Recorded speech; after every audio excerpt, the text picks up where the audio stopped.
They told her to disappear. So she did. But nobody told Destiny the same thing. This is the story of Selene Hart, a woman stripped of everything, cast into frozen wilderness, abandoned by the man whose soul was bound to hers. She had nothing but wounds and a secret she carried in her body like a burning coal. Watch until the end, because what comes next will break every expectation you have about power, survival, and what it costs a king to be wrong. Hit that like button and drop your city in the comments. I want to know where my people are watching from tonight. Now, let's begin. The night they destroyed her, the sky was completely clear. No storm, no sign. Just cold stars hanging over Shadowcrest Citadel like witnesses who had already decided not to intervene. Selene Hart stood in the center of the grand tribunal hall with her hands loose at her sides and her spine straight, because she had decided somewhere between the antechamber and the threshold that she would not let them see her fold. The hall was enormous, black granite columns rising 40 feet on either side, polished to a mirror finish that threw the torchlight back in amber fragments. Every inch of it had been designed to make the person standing in its center feel small. The architects of Shadowcrest had understood something fundamental about power, that it was, at its most basic, the business of making other people feel like they occupied less space than they deserved. She refused to shrink. She was 22 years old. Her boots were worn at the left heel from the way she favored that side when she stood for long periods.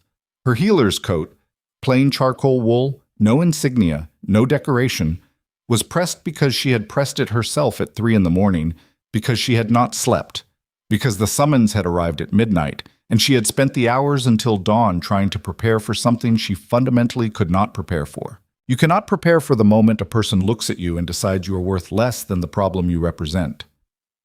The court was already assembled when she entered. 300 nobles, generals, ministers of the royal cabinet. Lady Vivian Blackmore sat in the gallery directly to Selene's right, elevated on a cushioned platform with her attendants arranged behind her like decorative furniture. She was beautiful in the way that expensive things are beautiful. All surface and architecture, nothing accidental. Her gown was deep violet silk. Her hair was black and arranged with the kind of deliberate perfection that required 2 hours and a dedicated staff. She looked at Selene the way a person looks at a door they are about to walk through. Not with contempt exactly, but with the flat efficiency of someone who has already assigned you to a category. Selene did not look at her for long. She was looking at Cassian, King Alpha. Cassian Thorne stood at the head of the hall on the raised judicial dais, and the first thing Selene registered, the thing she would remember in sharp, aching detail for years afterward, was that he looked exhausted. Not the exhaustion of a man who hadn't slept, the exhaustion of a man who had been fighting a battle inside himself for weeks and had finally, sometime in the last 24 hours, surrendered.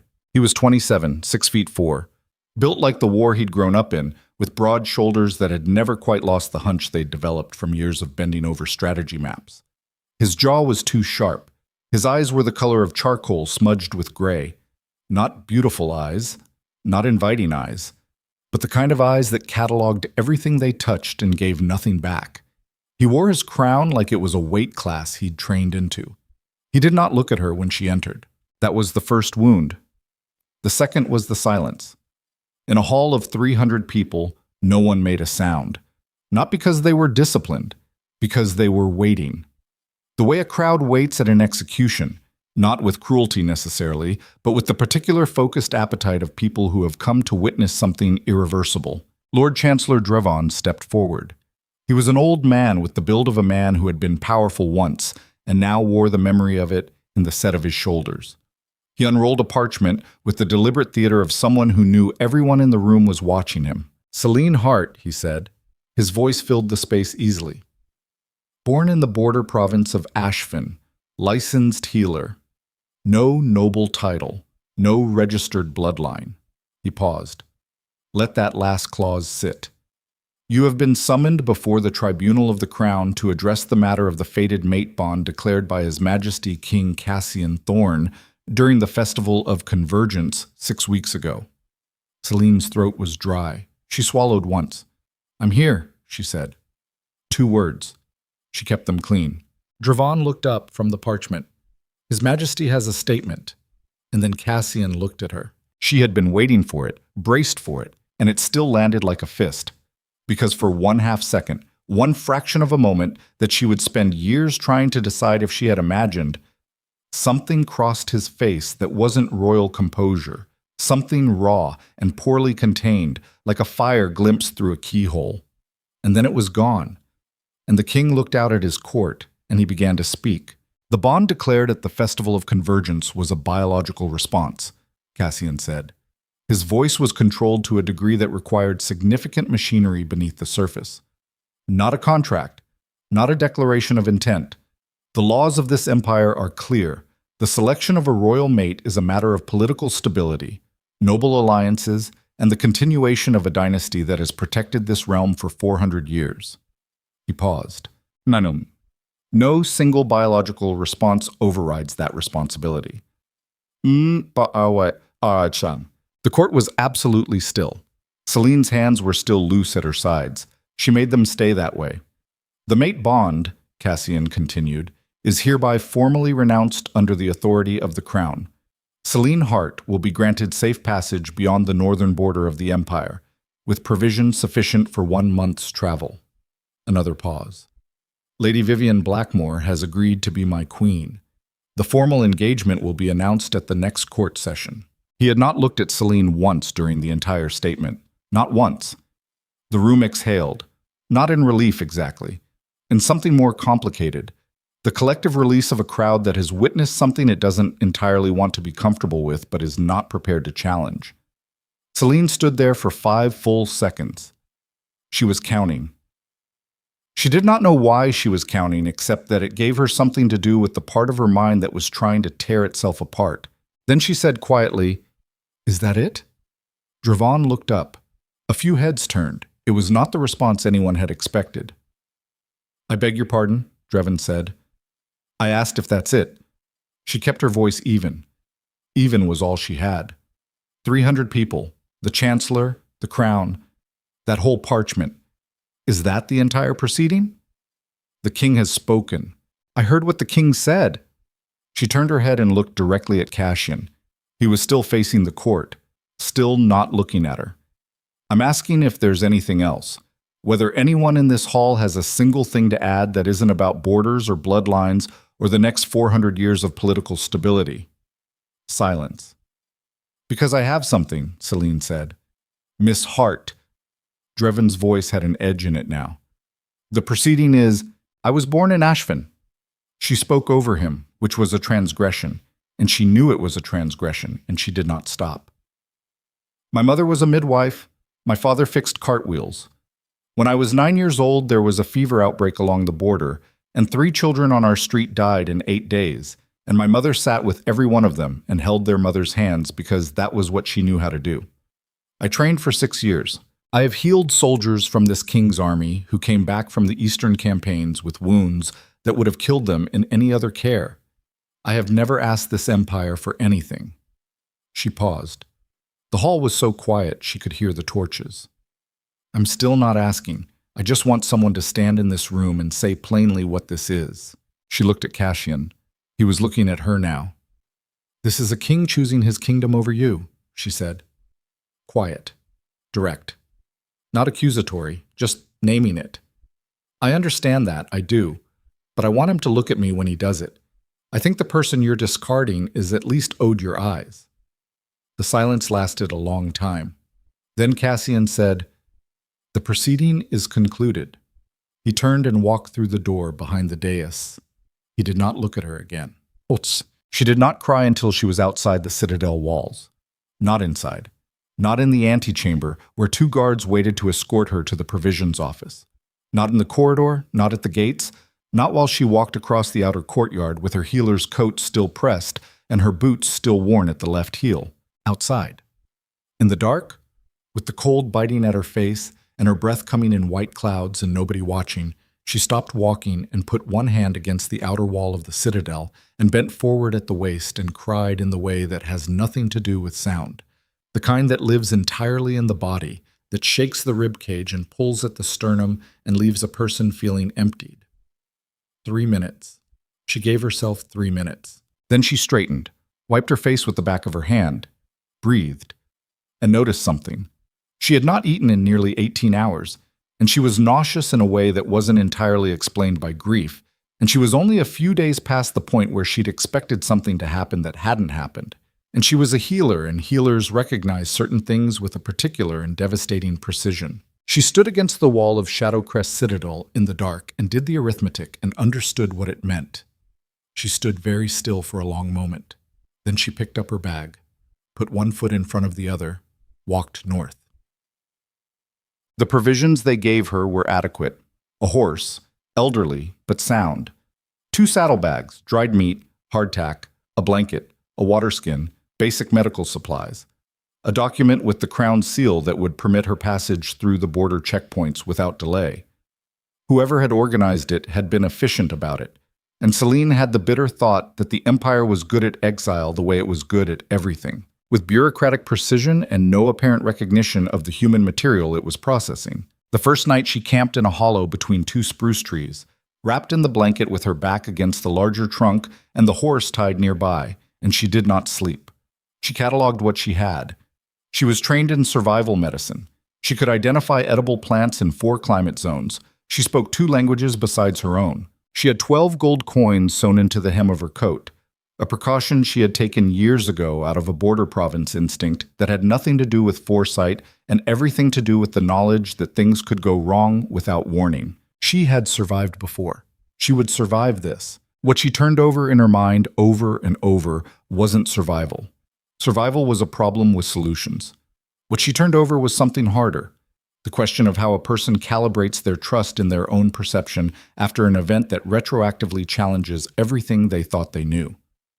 Because she had believed, with the absolute conviction of a person who is also feeling it in their blood, that what happened at the Festival of Convergence was real. That the recognition she felt when she looked at Cassian Thorne, that particular cellular certainty, like a key finding a lock, was not something she had invented. She still believed it. She understood now that the truth of a thing and the power of a thing are entirely separate questions. A bond can be real and still be overridden. A recognition can be genuine and still be rejected. The universe does not guarantee that the things it creates will be honored. It creates them and steps back and lets the creatures it made decide what they're worth. Cassian Thorne had decided, and here was what she would not do. She would not spend the rest of her life waiting for him to decide differently. She pressed her hand flat against her abdomen in the dark. "Okay," she said, to the trees, to the dark, to the small impossible fact of what she carried. "Okay, here's what we're going to do." It took her 11 days to reach the northern border. The checkpoint guards were bored, efficient, and slightly embarrassed by the document they had to process. The Crown's exile orders did not come through often, and the young woman who presented it looked nothing like the kind of person they had been trained to associate with political removal. They stamped her through without conversation, and she passed into the territory beyond the Empire's reach without looking back. She had promised herself she would not look back. She didn't. 3 months later, she crossed into the outer reaches of the Kingdom of Silverhaven. It was not famous then. It was a middle territory, prosperous enough, ruled by a governor with the good sense to stay out of the larger empire's politics. The people were frontier stock, practical, self-sufficient, deeply suspicious of strangers in the particular way of communities that had learned through repeated experience that strangers brought problems. Selene arrived in the town of Greywood with a horse who was more tired than she was, a coat that needed mending, and a body that was now unmistakably, visibly, insistently pregnant in a way that made conversations brief and accommodations slightly harder to negotiate. She found work in 3 days. Not because anyone was kind, because there was a sickness moving through the lower quarter of Greywood that the local herbalist was managing competently but slowly, and Selene walked into his dispensary, assessed the situation in about 20 minutes, and suggested 3 modifications to his treatment protocol that cut the recovery time in half. The herbalist, a wiry man in his 50s named Torrance, who wore his skepticism openly and usefully, looked at her for a long moment. "Where'd you train?" he asked. "The border provinces," she said, "and then Shadowcrest for 2 years." "Shadowcrest?" His eyebrows shifted. "You leave, or they ask you to." "They asked me to." A pause. "What'd you do?" "I existed in a category they didn't have a use for." Torrance looked at her for another moment, looked at the unmistakable architecture of her pregnancy, looked back at her face. "There's a room above the dispensary," he said. "Costs half what the boarding house charges. It's not warm. There's a draft through the east wall I've been meaning to fix for 6 years." "I can fix it," Selene said. "I know you can," Torrance said. "That's why I'm offering." Sing. She gave birth in the dispensary on a night in late winter. Torrance had delivered babies before. Not often, but enough. And he had sent for the midwife 3 hours in, and the midwife had arrived and taken one look at the situation and rolled up her sleeves without comment, which was the most practical kindness Selene had received since crossing the border. The first one came in the hour before midnight. She named him Orion. The second came 17 minutes later. She named him Lucian. The third, the smallest, the most ferociously determined of the three, who announced her arrival with a volume that made both the midwife and Torrance actually step back a half step, came just after midnight. She named her Lyra. Selene lay in the narrow bed above the dispensary with all three of them arranged along her body in the careful configuration the midwife had shown her, and she was wrung out, scraped hollow, exhausted beyond any exhaustion she had catalogued before, and her hands were shaking slightly, and she was crying again. The quiet kind. The body kind. The kind that doesn't require explanation. She looked at Orion's face, then Lucian's, then Lyra's. "Okay," she said. Same word she'd said in the dark against the citadel wall. Different weight to it now. "Okay." She did not say their father's name. She would not say their father's name. They were hers. Fully, entirely, irrevocably hers. What they carried in their blood was not their father's contribution. It was the raw material the universe had handed her to work with, and what she built with it would belong to no king, no empire, no court of 300 people waiting to watch something irreversible. That was the agreement she made with herself that night. She held to it for 5 years. The triplets grew the way exceptional things grow, conspicuously and in ways that kept surprising even the people watching closely. By the time they were 2, Torrance had stopped being remotely surprised and started being quietly and genuinely awed, which for a man of his practical disposition meant he expressed it entirely through action, fixing the east wall draft, building a proper crib, teaching Orion the names of herbs with the patient repetition of a man who has decided, without announcement, that certain small people are worth his serious attention. By the time they were 3, Selene had moved from the room above the dispensary into a small house at the edge of Greywood that she was renting with money she had earned, and she had a reputation that extended to the next 2 towns, and people came from a day's ride away to see her. By the time they were 4, the governor of Silverhaven had sent his second-in-command to ask if she would consider taking a formal position with the province's medical council, and she had said yes because it gave her stability and access and the ability to build something durable, and she understood by now that durability was the project. By the time they were 5, the kingdom of Silverhaven had changed in ways that its governor recognized were substantially connected to the woman who had arrived from the border with a worn-heel boot and a practical mind, and 3 children who carried themselves with a quality that the governor's aide, a careful man, good at observation, described in his notes as authority in formation. Selene had built something real. It had cost her everything she'd started with. That was the part nobody who came to her for healing understood, because what they saw was a woman in command of her situation. They saw competence and warmth and the particular steadiness that comes from a person who has processed their worst thing and come through it. They didn't see the nights when one of the children had a nightmare, and she sat with them in the dark and felt the shape of everything she'd carried alone pressing down on her sternum with a weight that required specific, deliberate management. She managed it. She woke up every morning and managed it. Because that is what survival actually is, stripped of the myth. Not one great dramatic act of will, but 10,000 ordinary mornings where you get up and do the work because the work is there and the people who need you are real. A woman who has survived by her own structure does not confuse motion with strength. She knows the difference because she has felt both the frantic motion of grief trying to outrun itself and the quiet, ground-level strength of a person who has decided in the most fundamental sense, to remain. Selene Hart was, by her 32nd year, entirely the second kind. Not harder, not closed. Just located, settled inside herself the way a deep-rooted tree is settled, capable of significant bending without the roots coming loose. She was, in the simplest terms, not the woman they had exiled. She was something the Empire had not anticipated. Check. The day the riders from Shadowcrest appeared on the northern road, Selene was in the province's central healing hall, finishing a 3-hour consultation with a family from the outer settlements whose youngest child had developed a bone condition that required a treatment protocol Selene had been designing from her own research. She heard about the riders from Torrance, who had developed over 5 years the particular skill of appearing at her elbow with relevant information in a tone that communicated the relevant information and let her decide the rest. 6 horsemen on the northern road, he said, coming through the hall's side door with his coat half-fastened and his expression careful. Imperial livery, Shadowcrest black. Selene's hands did not stop what they were doing, which was compressing a medicinal compound into a small clay vessel. She compressed it twice more. Set it down. Then she straightened and looked at Torrance. "How far out?" she said. "Marek's boy came in a fast ride, maybe an hour." She thought for a moment. Not long. Selene's processing was not theatrical. "Where are the children?" "School hall. Lyra's there until the second bell. Orion and Lucian have the afternoon with Instructor Ven. Send someone to get them." She kept her voice level. "Not urgently, quietly. Bring them to the house, not the hall." "You know who it is?" Torrance said. She looked at him. "Not specifically," she said.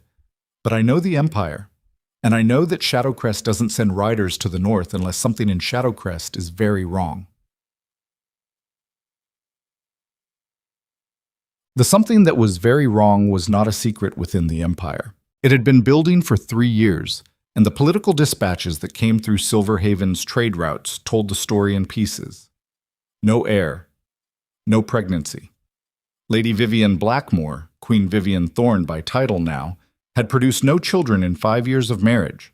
The noble houses were restless. 3 of the border territories had tested their obligations to the crown with increasing boldness. The Eastern lords were maneuvering with the specific, predatory attentiveness of people who have identified a structural weakness and are deciding how long to wait before they press it. An empire without an heir is not actually an empire. It is a large and well-armed piece of contested property. Selene had followed these developments the way a navigator follows weather, not with personal investment, but with the professional attention of someone for whom accurate information is a survival tool. She knew what the Empire's crisis meant in the abstract. She had never allowed herself to follow that thread to its logical end, because the logical end connected to things she had excised from her daily life with significant surgical effort. But she had always known, in the part of herself that operated below the level of daily management, that the thread was there. The riders arrived in Greywood as the afternoon light began its western slant, turning the packed dirt of the main street to amber. She watched them from the upper window of the healing hall. There were 7, not 6.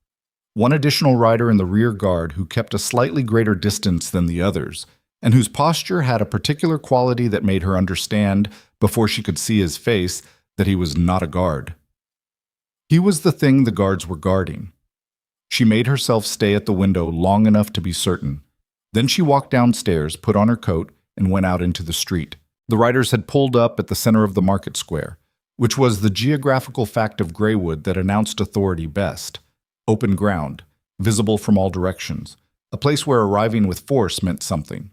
The 6 guards were already on the ground, establishing perimeter in the practiced way of men who do this regularly. The 7th rider had dismounted and was standing with his back partially toward her, speaking to the lead guard. He was taller than she remembered. She had spent 5 years not remembering, and the fact that she was now noting this with clinical specificity told her exactly how well that project was going. She walked across the square with her healer's coat over plain dark wool and her hands at her sides and her spine straight, which was what she had done in the Grand Tribunal Hall 11 years ago, and what she would apparently do for the rest of her life in situations that required it. The lead guard saw her first. His hand moved to his sword hilt, not drawing, just locating, and then the 7th rider turned. Cassian Thorne looked at her across 30 feet of amber afternoon light. He looked, she catalogued, with the involuntary precision of a person seeing something they have been not looking at for 5 years, exactly like what he was. A king who was winning most of his visible battles and losing the one that mattered. The crown's weight had settled into him differently. The hunch of the strategy map years was gone, replaced by a bearing that was pure exhausted authority. His face had shed whatever youth it had carried at 27. He was harder now, more angular, the charcoal eyes carrying a quality she recognized as a person who had gotten very good at deciding not to feel things, and was now living with the cumulative cost of that skill. He looked at her. She looked at him. 30 feet, amber light, 5 years of managed distance between them collapsing in real time. "Selene," he said. His voice was exactly the same.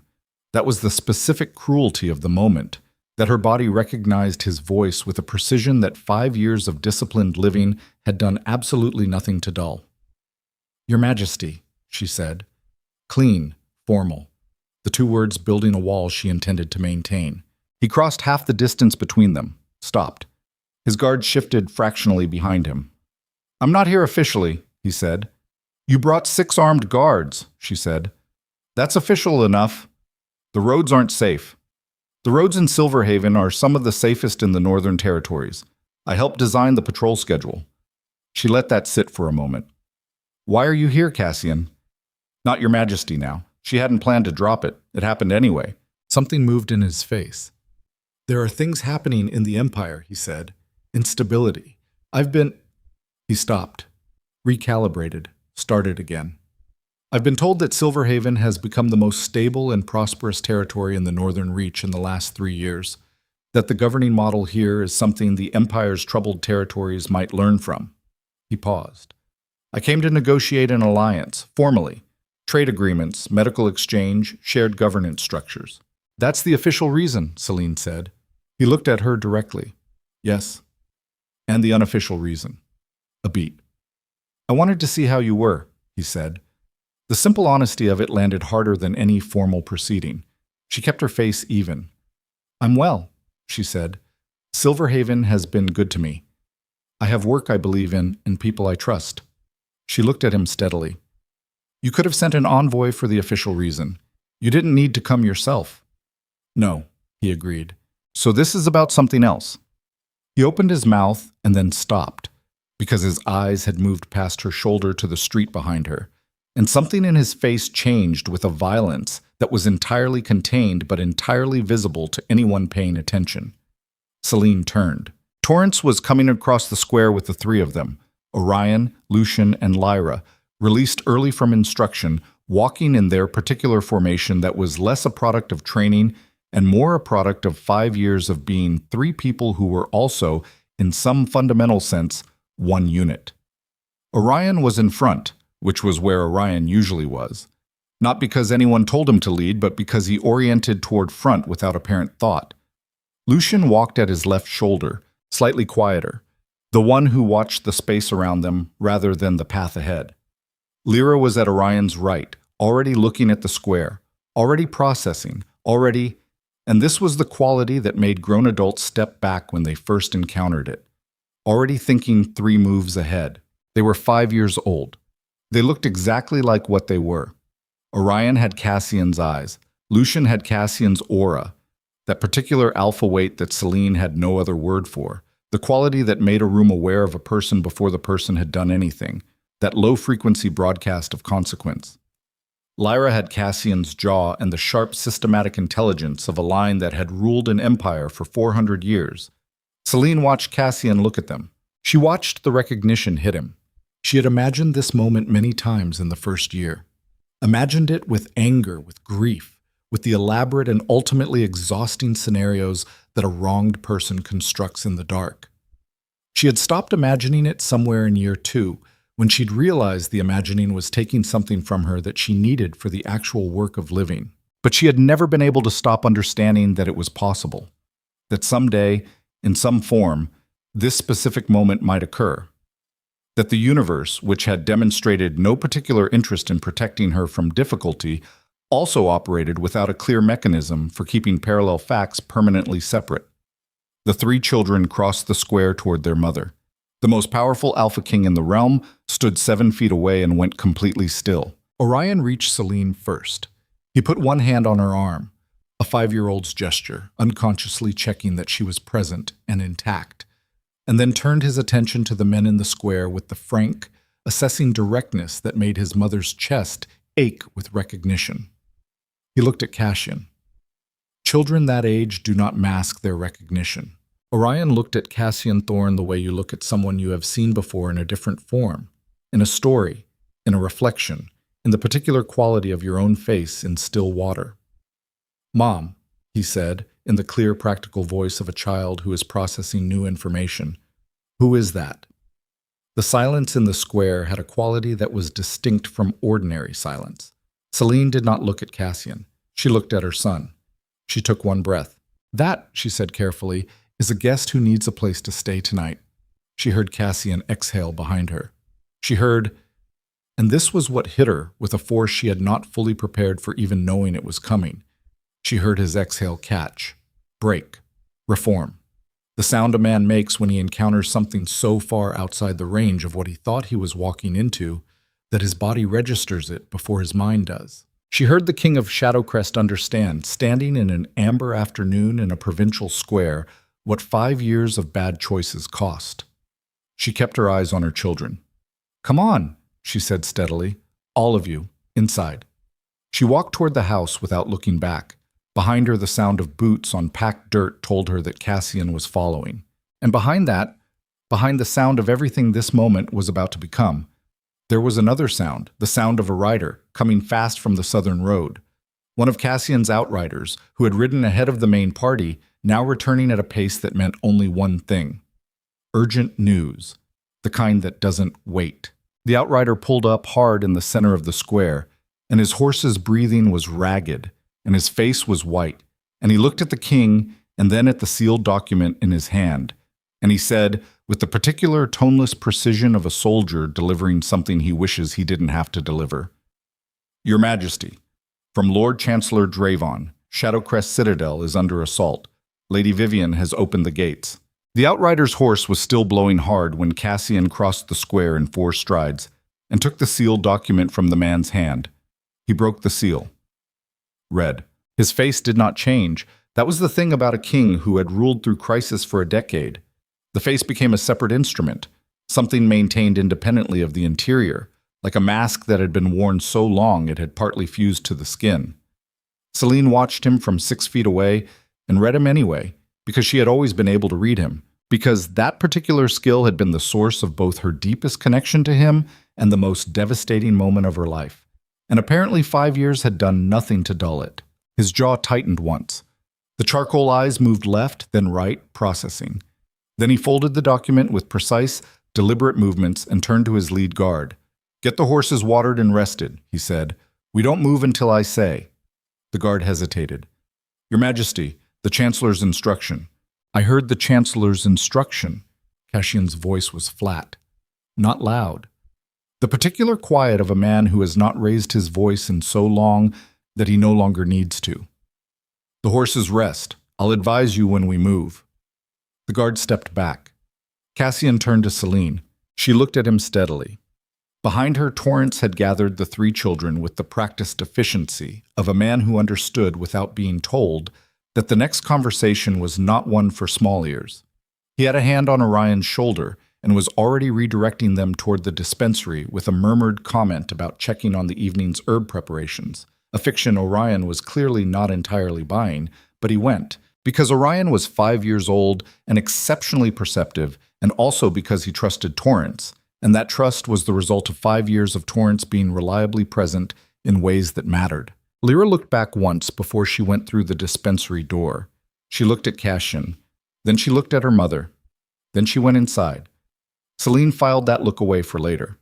There was a great deal she was filing away for later. "Inside," she said to Cassian. Not an invitation, a direction. The Healing Hall's back room served as her office and consultation space. A functional room, not a comfortable one. A work table covered in organized materials. 2 chairs that had seen better decades. A single window facing east that let in the last of the afternoon light. She closed the door behind them and moved to the work table and put the table between herself and Cassian, which was a deliberate choice, and they both understood it as one. "Tell me what the document said," she said. He looked at her. That's not a small ask, he said. I'm aware. Tell me anyway. He was quiet for a moment. She recognized the quality of the silence. Not reluctance, but the particular pause of a man who is deciding how much honesty he can afford. Vivian has been in contact with the Blackmore Coalition for 6 months, he said. Lords Edron, Sutter, and Mace. Possibly 2 of the Eastern Border commanders. Drayvon says they moved faster than anyone anticipated. They had inside information about my departure from the Citadel. Someone in my personal guard. They knew you left. They knew I left, where I was going, and approximately when I'd arrive. He paused. The assault on the Citadel gates began less than 12 hours after I rode north. Selene processed this. How many loyal forces remain inside the Citadel? He looked at her with something that was almost, not quite, but almost, surprise. As if he had not expected the first question to be tactical rather than personal. 3 full battalions, he said. Commander Heth is in the Citadel. He's good. He'll hold the interior. And Vivian has the outer gates. She has the outer gates and approximately 400 mercenaries the Blackmore family has apparently been funding for 2 years without my knowledge. He said the last 5 words with a controlled flatness that had a great deal of weight underneath it. Selene leaned her hands on the work table. And you're here, she said. I'm here. You rode north to negotiate an alliance with a frontier province while your marriage was financing a coup. The silence had a different quality now. I didn't know about the coup, Cassian said. No. You knew about the marriage, though. She looked at him directly. You knew what you chose. You knew what you built. And you still came north. Selene, I'm not attacking you. She said it cleanly because she wasn't. This was not grief talking. This was a woman who had spent 5 years developing the habit of naming things accurately. I'm asking you to be honest about what this is. Because the Empire's crisis is real, and I understand the stakes of it. But you didn't ride 11 days north to negotiate a trade agreement. He looked at her for a long moment. No, he said. I didn't. Then say the actual thing. He crossed to the window, stood with his back partially to her, looking out at the amber evening, and she watched the set of his shoulders and recognized the posture of a man who was preparing to say something he had not said aloud before. And the preparation was costing him, and she felt a flicker of something she did not want to examine closely because it was adjacent to an emotion she had locked in a room 5 years ago, and she was not ready to open that room. I dreamed about you, he said, for 3 years. He said it to the window. It wasn't. I'm not saying it the way it sounds. I mean something more specific than that. I mean that I would wake up at 4 in the morning and there would be this knowing, this understanding that something fundamental was wrong. Not with the Empire, not with the throne, with me. He stopped. It took me a long time to understand what the knowing was about, and then it took me even longer to accept that understanding. Selene did not say anything. There is a particular kind of pain that has nothing to do with the present moment, that lives in the gap between what was and what was chosen, between the road taken and the road abandoned. A king who has everything discovers that everything was built on a subtraction, and the subtraction does not stop mattering just because the structure above it is impressive. Cassian Thorne had spent 5 years being exactly this kind of man, a man living on top of a foundational absence, competent enough and powerful enough to maintain the structure, but aware, in the part of himself that operated below power, that the foundation was wrong. You have children, he said to the window. Not a question. Selene was very still. I have children, she said. 3 of them. 3. He turned from the window. He looked at her with the face that was not the king's face, something underneath that, older and less managed. They have my eyes, he said. Orion does. The second boy, the way he held himself when he walked across that square. He stopped. His voice was not breaking. It was doing something more controlled and more difficult than breaking. It was maintaining shape around something that wanted to collapse it. How old? 5, Selene said. He did the arithmetic.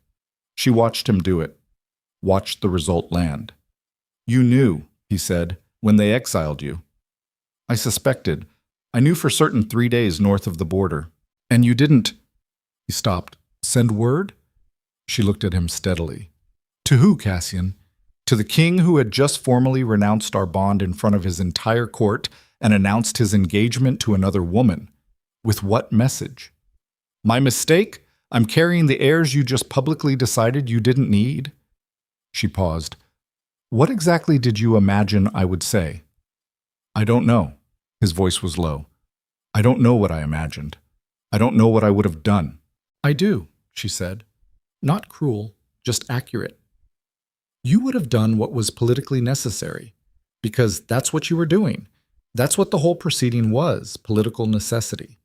I understood that then. I still understand it, but understanding the reason for a wound doesn't close the wound. He crossed the room. He came around the side of the work table and stopped 4 feet away, and she held her ground because she was not the woman who had stood in that tribunal hall anymore, and she needed him to understand that in her bones and not just in her words. I made the wrong choice, he said. Yes. I knew it was the wrong choice when I made it. That landed differently. She looked at him. Then why? Because I was 27 years old, and I was standing in a room full of men who had been building the argument for political necessity for 6 months, and the argument was not wrong on its own terms, and He stopped. His jaw worked. I was afraid. The word cost him something significant. She could see the cost of it in the way he held himself after saying it. Not ashamed exactly, but stripped of something. The way a man looks when he has put down armor he has worn for so long he had forgotten it was armor. Afraid of what? She said. Of choosing something for myself. He said it like a man identifying a disease he has been living with. My entire life was built on doing what the empire required. My father built that in me. The court built that in me.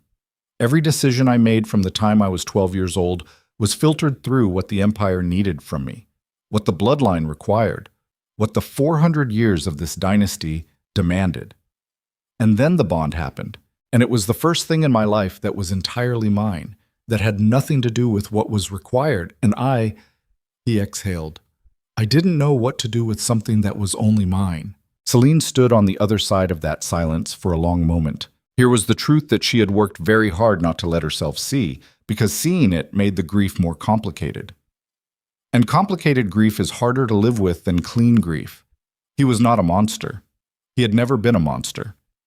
He was a man who had been built by a system that treated personal truth as a liability, and when the moment came that required him to choose between the system's logic and his own, he had chosen the system, and the choosing had cost them both everything. And the cost had not made the choice right, but it had made it comprehensible in a way that clean anger could not hold.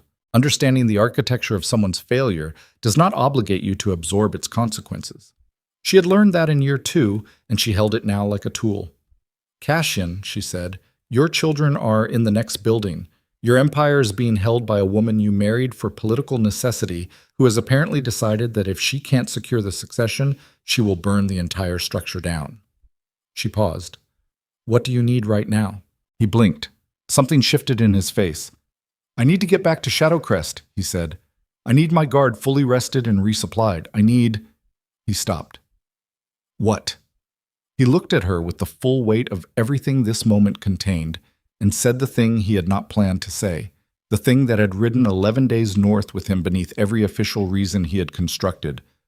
I need you to not disappear again. When this is over, I need to know where you are. The silence held. You don't get to need that yet, Selene said. You don't get to need that the same day you ride into my life with your empire on fire and my children 3 feet away from you. That's a conversation that requires more than one evening. I know. But you're asking anyway. Yes. She looked at him for a long moment. Then she crossed to the door and opened it. Your men can use the outer barn. Torrance will see to the horses. She looked back at him once. And Cassian, whatever you're feeling right now, whatever this evening is doing to you internally, you handle that yourself tonight. Because tomorrow you ride south and you do what a king has to do, and right now there are 3 children in the next building who still don't know who you are. And that particular conversation happens on my terms and my timeline, not yours. She walked out. But, She found the 3 of them in Torrance's back room, which was the warmest corner of the dispensary and which had accumulated over 5 years a collection of small objects. smooth stones, a carved wooden figure, a stack of well-handled reference texts that constituted the physical record of her children's curiosity. Orion was sitting on the workbench with his arms crossed, which meant he was thinking hard about something and using his body to keep the thinking contained. Lucian was at the work table, turning a dried herb bundle over in his hands with the absent focus of a child who processes the world through touch. Lyra was standing at the window, looking in the direction of the healing hall. "Who is he?" Lyra said. Not a question the way 5-year-olds usually ask questions, something with more architecture. Selene sat down on the stool near the work table and looked at all three of them. "He's someone from a long time ago," she said. "Before us," Orion said. "Before you, yes. And from the same time as you." She kept her voice even. "He's from the Empire to the south. He's the king there." Lucian looked up from the herb bundle. "Kings are trouble," he said, with the flat certainty of a child who has absorbed this from 5 years of his mother's carefully neutral descriptions of the political landscape.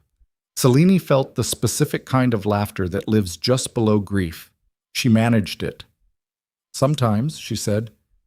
"Why is he here?" Lyra said. She was still at the window. "Because his empire has a problem he needs help with." "What kind of problem?" "The kind that threatens a lot of people." Selene paused. "His queen has tried to take his throne. He needs to go back and stop it." Orion uncrossed his arms. "Then why is he still here?" "Because his horses need rest." Orion processed this with the expression of a child who understands this is the surface-level answer. "Okay," he said finally, in the tone of a person who is cataloging information for later review. "Okay." Lyra turned from the window. She looked at Selene with her sharp, systematic gaze, the gaze that had been making adults uneasy since she was approximately 2 years old, not because it was hostile, but because it was comprehensive. "He looked at us like he was surprised," she said.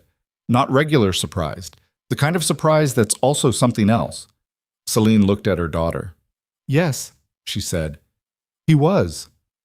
"Why?" Selene had had 5 years to prepare for this conversation, and she was still not ready for it in the way that you are never ready for the actual version of a thing you have rehearsed. She breathed in once.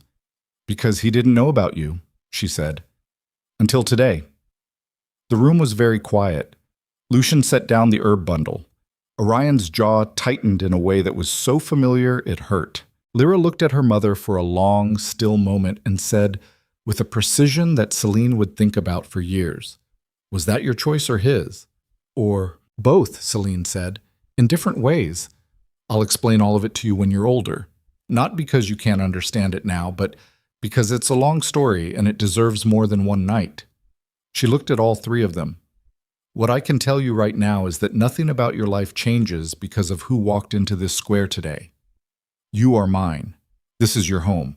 Everything we've built here is real." Orion looked at her steadily. "But things are going to change anyway," he said. She looked at her son. "Yes," she said. "Probably." He nodded once, processing. Then, "Is he going to come back after he fixes the empire thing?" Selene opened her mouth, closed it, said, honestly, "I don't know." "Do you want him to?" Lyra again. That flat, precise instrument of a question. Selene was quiet for a moment. "That's the most complicated question I've been asked in 5 years," she said. "And you asked it in about 6 words, which I will not even pretend to be surprised by." She reached out and put a hand on Lyra's shoulder. "I don't have an answer yet. Is that okay?" Lyra considered. "Yes," she said. "Answers should be accurate." She did not go back to the healing hall that night. She put the children to bed. Orion last, because Orion took longest to settle on the nights when there was something large in the air. And then she sat at her kitchen table with a cup of cooled tea and let herself feel the full weight of the day, which she had been managing carefully since the moment Torrance appeared in the hall doorway with the news about riders on the road. It was heavy. She had known it would be heavy. She had constructed herself to bear heavy things. But there is a difference between the weight you have prepared for and the specific, living, three-dimensional reality of that weight when it finally arrives in your actual kitchen and says your name in a voice that your body has been pretending, for 5 years, to have forgotten. What she would not do was mistake weight for weakness. The feeling of impact is not evidence of damage. She was not damaged by the events of today any more than a wall is damaged by the weight it has been built to hold. She made herself be precise about this because precision was her tool. She was moved. That was the accurate word. She was moved in ways she had not expected by the specific shape of his regret, by the word afraid offered without theater, by the exhausted truth of a man who had been running an empire on top of a foundational absence and had finally, apparently, stopped pretending he couldn't feel the gap. That movement was not surrender. It was not the door to the locked room opening. It was information. She would use it accordingly. Cassian was in the barn at dawn, not sleeping. She had known he wouldn't be sleeping because he was the kind of man who processes through action, and the barn was the only place where action was available at 4 a.m. He was checking his horse's shoes with the methodical attention of a man who needs something to do with his hands, and he looked up when she came in with 2 cups of actual hot tea, because Selene Hart had grown up on the border and understood that practical gestures carry weight that words often don't. He took the cup without comment. They stood in the barn with the smell of horses and hay and the early dark pressing at the gaps in the walls, and for a while neither of them said anything. Dravon's last intelligence, Cassian said eventually, says Vivian has sent riders to Greywood. Selene looked at him. She knows where you went, she said. She knows I came north. She knows approximately where. He looked into the cup. She also knows, or will soon know, about the children. The word children in his mouth had a weight to it that it hadn't had the previous evening. Something more personal. Something that had settled overnight from the abstract into the specific. She'll send someone, Selene said. Yes. How long do I have? 3 days, maybe 4. He looked at her. You need to move. Not far. You can't take 3 children on a long winter road, but somewhere with more defensible geography than an open market square. Selene set down her cup on a hay bale. You're telling me to run. I'm telling you to be smart about your position. There's a difference. Is there? He looked at her steadily. I know how this sounds, he said. I know what I'm asking. I rode into your life, showed you the disaster my choices made, and now I'm telling you to move your children because my mistakes put a target on them. His jaw set. I know what that is. What is it? She said. It's me doing the same thing to you again. He said it flatly. Putting the Empire's chaos on your doorstep because I didn't manage it well enough. She looked at him for a long moment. The honesty of it hit harder than a justification would have. Yes, she said. It is. She picked up her cup again. But you're also right about the defensible geography. There's a holding on the eastern ridge, old garrison structure, thick walls, good sight lines. I've used it as an overflow facility when the hall was full. We can move there. I'll leave 2 of my guards. Your guards wear Shadowcrest livery. Vivian's riders will spot them before they spot the building. She shook her head. I have people here who know this territory better than anyone you brought with you. Let me handle the protection. Selene, you cannot come charging in and reorganize my defenses, she said. Not angry, just clear. I have been protecting these children for 5 years without your help. I will continue to do that. What I need from you is honest intelligence about what's coming. He was quiet. Then, Vivian won't just send soldiers, she'll send someone she trusts completely. Someone with enough authority to make it look like a legal proceeding rather than an assassination. He paused. She's careful. She's been careful for 5 years. The thing she wants most is deniability.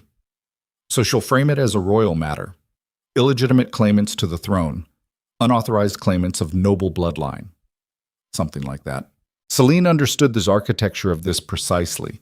The Empire was full of laws designed to manage competing claims on royal bloodlines, and those laws could be weaponized by anyone with enough access and enough desperation, and Vivian Blackmore had spent 5 years accumulating both. Then she'll want to take them, Selene said. Not kill them, take them. Remove them from my custody under some legal framework, put them somewhere she controls, and ensure they never become a political problem, Cassian said. Low, flat. A king understanding the full territory of what his silence had enabled. The moment stretched. Something in his face had gone very still. "I'm going back to Shadowcrest," he said. "I leave at first light, and when I arrive I will deal with Vivian and the Coalition in the most permanent way the law allows." He looked at her. "But I need you to hear one thing." "Say it." "Those children are mine." He said it with a quietness that had nothing to do with uncertainty. "I know I have no standing to say that. I know I gave up every right to say it. But they are mine, and I will not let anything happen to them. Not the Coalition, not Vivian, not the Empire's politics. Nothing." He paused. "That is not a negotiation. That is the one thing I am not equivocating on." Selene stood in the early morning barn and looked at the man she had spent 5 years not thinking about and felt the locked room's door move on its hinges. Not open. Move. "Then go fix your empire," she said, "and come back with clean hands." He nodded once, set down his cup, turned toward the barn door. "Cassian," he stopped. "Lyra asked me last night if I wanted you to come back," Selene said. "I didn't have an answer." He stood very still. "I still don't," she said, "but I stopped wanting you not to. And for now, that's what I can give you." He walked out into the early dark. She listened to the sound of his horse being saddled, the sound of his guards assembling, the sound of hooves on packed dirt moving south. Then she heard a different sound, a sound that did not belong to the morning, a sound from the road leading east, not south. Riders, multiple, moving fast, not Cassian's men. And then Torrance was in the barn doorway, his face tight, his voice low and controlled. "Selene, there are riders coming in from the East Ridge. They're not local. They have Blackmore colors." She looked at him. "How many?" 12. She turned toward the barn door, toward the direction of the dispensary, toward the building where her 3 children were still sleeping in the last dark before dawn. 12 riders in Blackmore colors arriving from the east, before Cassian had even cleared the southern road, which meant only one thing. Vivian had sent 2 groups, one to follow the king, one to arrive ahead of him. The East Riders were not following Cassian. They had come directly for the children. Selene moved before Torrance finished the sentence. Not the panicked movement of a person who has been surprised. The fast, calibrated movement of a person who has been quietly preparing for something like this since the moment she understood what the Empire's crisis meant for anyone connected to its bloodline, which was 5 years ago, in a barn 11 days north of the border, when she did the arithmetic and understood what she carried and what it would eventually mean for the people who came after her. She had hoped she was wrong about the timeline. She wasn't. "The dispensary," she said. "Back door. Now." Torrance was already moving. He did not waste words on alarm. This was one of the things she valued most about him, that he had the border province quality of converting information directly into action without the intermediate step of emotional performance. He had his coat on and was through the barn door before she cleared the hay bale. The pre-dawn dark was the particular dense black that happens in the 30 minutes before first light, when the night is at its most committed. Selene crossed the distance between the barn and the dispensary at a run, her boots on the frozen ground making a sound she counted as she went. 6 strides, 7, 8, and she was through the back door and up the stairs before the sound of the Eastern riders reached the edge of town. Orion was already sitting up in his bed. Of course he was. "How many?" he said. She did not waste time asking how he knew. 12, from the east. Get your boots." She was already at Lucian's bed, a hand on his shoulder. He came awake cleanly, the way children do who have been raised to treat the word now as a complete instruction. Lyra was already standing, her small feet on the floor, her coat half-buttoned with the focused efficiency of someone who had decided in the first second of waking that being slow was not an option she intended to exercise. They were her children. They were built for exactly this. She had not wanted them to be, but they were. "We're going to the East Ridge," Selene said, keeping her voice at the level of information rather than alarm. "Remember the holding facility? The old garrison with the thick walls and the well? We've been there 3 times. You know the way." "You've been there 3 times, Lyra said. "We've been there twice. The 3rd time you went alone." "Then I'll navigate," Selene said. "Boots, coats, move." They were out the dispensary's back door and into the narrow lane behind it in under 4 minutes, which was a number Selene registered and filed away as insufficient but adequate. The Eastern riders were entering from the main road, which put the dispensary between the children and the incoming threat, which bought approximately 7 minutes depending on how systematically the Blackmore riders searched. 7 minutes was not much. 7 minutes was what she had. She moved the children through the lane at a pace calibrated carefully between fast and dangerously fast. Lyra could keep up with anything. Orion moved like he'd been born running, but Lucian was the smallest, and she would not sacrifice the rearmost child for the speed of the group. She kept one hand back and Lucian's hand in it, and she ran. Torrance was behind them with a lantern shuttered to a thin line of light. He knew this town the way a man knows the space inside his own chest, completely, without having to think about it. He led them through 3 back lanes, across the rear of the mill yard, and out onto the rougher ground behind the eastern settlement boundary, where the terrain began its climb toward the ridge. They were 20 yards past the last building when Selene heard the sound behind them. Not the sound of the Eastern riders in the market square. She had been tracking that, the distant shouts and the hoarse sounds that indicated men establishing position in a new location.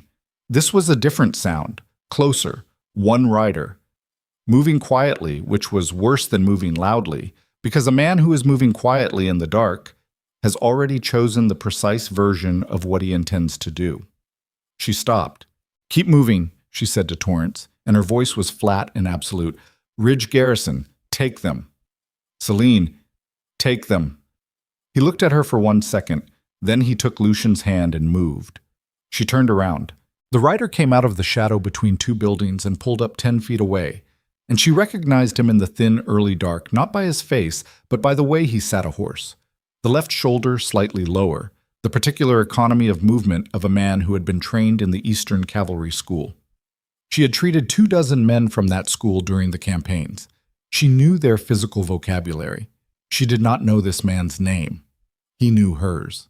"Selene Hart," he said, "by the authority of Queen Vivian Thorne, you are ordered to surrender yourself and the 3 children in your custody for transport to Shadowcrest, where they will be evaluated as to their claimed connection to the royal bloodline."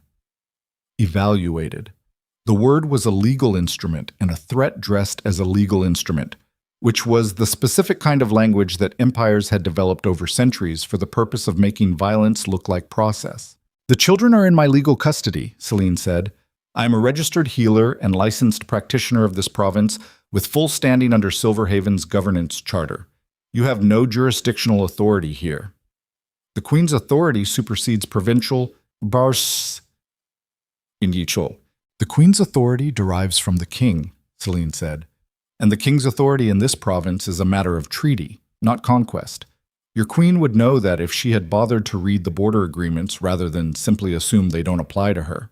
She paused. "Where's your authorization from the King?" The rider's jaw tightened. She had landed on the correct fault line, because there was no authorization from the King. Cassian had ridden north without telling Vivienne where he was going. That was the specific intelligence gap the Coalition had been working around. They knew he had left. They did not know precisely what he had found, and they had moved faster than they'd intended, which meant the legal paperwork was thin. "The Queen acts in the King's absence," the rider said. "Show me the charter clause," Selene said. "I'll wait." He looked at her with the flat expression of a man who has been given an order he believed in until this specific conversation started complicating it. Then he reached for the signal horn at his belt. Selene had already calculated this possibility. She closed the distance between them in 3 strides, grabbed the horn with one hand and his wrist with the other, and twisted with the precise applied leverage that every competent field medic develops from years of moving uncooperative patients. Not violent, not aggressive, just mechanically effective. The horn did not sound. The rider's wrist bent at an angle that caused him to make a sharp, involuntary sound and release the horn entirely. She stepped back, held it. "Tell your commander," she said steadily, "that the children are not here. Tell him whatever else you need to tell him about this conversation. But understand that if you pursue 3 children across frontier terrain in the dark, you will do it without my cooperation and with the full documentation of this exchange available to every governing council in the Northern Territories by sunrise." She turned and walked toward the ridge. He did not follow immediately. The 7 minutes had become 11. It was enough. What? They reached the garrison holding as the first gray light began its cautious entry into the eastern sky. The structure was exactly what it had always been. Old stone, thick walls, a well in the center courtyard, sight lines in three directions that had been built by people who understood that the first requirement of a defensive position is information. Selene had chosen it years ago as an overflow facility for exactly these qualities, with the secondary understanding, which she had never articulated to anyone, that overflow facilities and defensive positions shared more DNA than most people like to acknowledge. Torrance had the children inside and the iron bar door secured by the time she crossed the courtyard. Lucian was sitting on a stone bench near the well with his hands between his knees, looking at the ground with the focused internal quality of a child who is processing something large and doing it with more discipline than most adults could manage. Orion was at the east-facing window, watching the approach road with the steady attention of a born sentry. Lyra was standing in the center of the space, looking at Selene when she entered with a gaze that contained a question and had already assembled most of the answer. "Was that person going to take us?" Lyra said. "He was going to try," Selene said. "Who sent him?" "The Queen, the King's wife." The room held that information for a moment. "Why?" Lucian said without looking up from the ground. Selene sat down on the bench beside him. She was not going to dress this up. He was 5 years old and he was her son, and he deserved accurate information calibrated to what he could carry. "Because your existence changes things for her," Selene said. "If it becomes known that the king has children, legitimate children, alpha bloodline, her position becomes much less certain. She made choices to protect her position. Those choices included sending people to find you." Lucian was quiet for a moment. "So we're a problem," he said. "You are a solution," Selene said. "To her, that looks like the same thing." He looked up at her. His eyes, not Cassian's eyes, his own, darker and more interior, held something that was not quite sadness and not quite anger, but was somewhere between them in the territory that doesn't have a clean name. "Is our father going to come back?" he said. The first time any of them had used that word. "Father." Selene looked at her son. "Yes," she said, because she believed it, and because she did not lie to them, and because the look on Cassian Thorne's face when he said, "Those children are mine," had carried a quality she recognized as the specific irreversibility of a man making a decision that he will not walk back. "Okay," Lucian said, and returned to looking at the ground.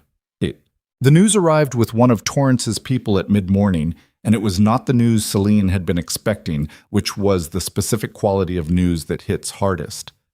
Cassian had not made it to the southern road. He had been intercepted at the provincial boundary by a second group, not Blackmore riders, but members of his own guard, which was the specific horror of it. 4 men from his personal escort who had been in Vivian's pocket since before they left Shadowcrest. They had taken him south under the pretense of urgency, citing the Chancellor's communication. And it was only when they reached the boundary crossing and he saw the men waiting there, not Imperial soldiers, mercenaries in Blackmore livery, that he understood he had been handed to his wife. Cassian Thorne was a prisoner. His own guard had delivered him. Selene read the message twice, not because the information changed the second time, because the first time she read it, she needed to let the full shape of it land without the management reflex engaging, which was the most honest thing she could do in the privacy of the garrison's stone walls. She needed to feel the actual weight of this before she converted it into a problem with solutions. The weight was significant. Here was what it meant in the clearest possible terms. The Empire's king was in enemy hands. The man who had said those children are mine with the specific irreversibility of a real decision was now in a position where his decisions had no traction. The coalition had moved on 2 fronts simultaneously, riders to Greywood, riders to intercept Cassian, with the coordination of people who had been planning this for longer than one intelligence failure suggested. This was not improvisation. This was architecture. Someone had been building this for years, quietly, in the spaces between the Empire's certainty of its own dominance. There's a specific vulnerability that power creates in the people who hold it. The assumption that because a thing has always been true, it will continue to be true. Cassian Thorne had built an empire that ran on his authority, and the running of it had prevented him from seeing the ways in which that authority was being hollowed out from inside. Every system that concentrates power in a single point creates, as an inevitable byproduct, the people who understand that removing that single point removes everything above it. Vivian had understood this. The coalition had understood this. They had spent 5 years on the patient, structural work of undermining the foundation while the king maintained the edifice above. The betrayal from within his own guard was the detail that changed everything. Because a man can defend against outside threats. He cannot defend against the people he has trusted enough to ride beside him. The guard who turns is the wound that doesn't announce itself until the blood is already on the floor. Selene put the message down. She looked at Torrance. "What do you know about the garrison at Westmark Crossing?" she said. Torrance looked at her with the careful expression of a man who is realizing that the conversation has shifted terrain. "It's a provincial holding facility, used for border disputes mostly. Legal detentions awaiting imperial adjudication." He paused. "It's where they'd take someone they wanted to hold without the optics of a Shadowcrest cell." "It's where they'd take a king they couldn't put in his own dungeon," Selene said. "Yes." She stood, crossed to the window where Orion was still maintaining his watch. "How long to Westmark Crossing on horseback?" she said. 6 hours hard riding, 8 if you want to arrive with a functional horse." Torrance paused. "Selene, you're not thinking—" "I'm thinking very clearly," she said.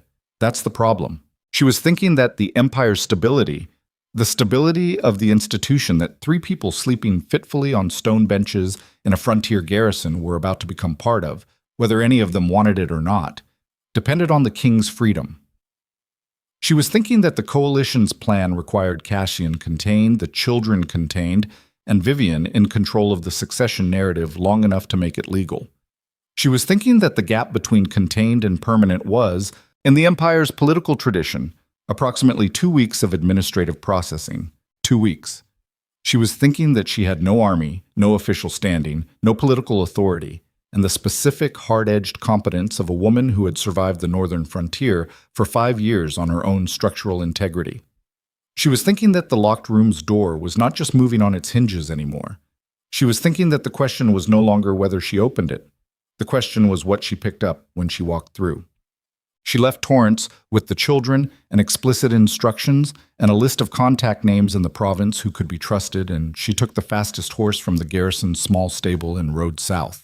She rode the way she had walked out of Shadowcrest 5 years ago, with her spine straight and her hands steady, and the specific interior arrangement of a person who has decided that what they are doing is necessary and has therefore suspended the luxury of fear in favor of the more immediate requirement of function.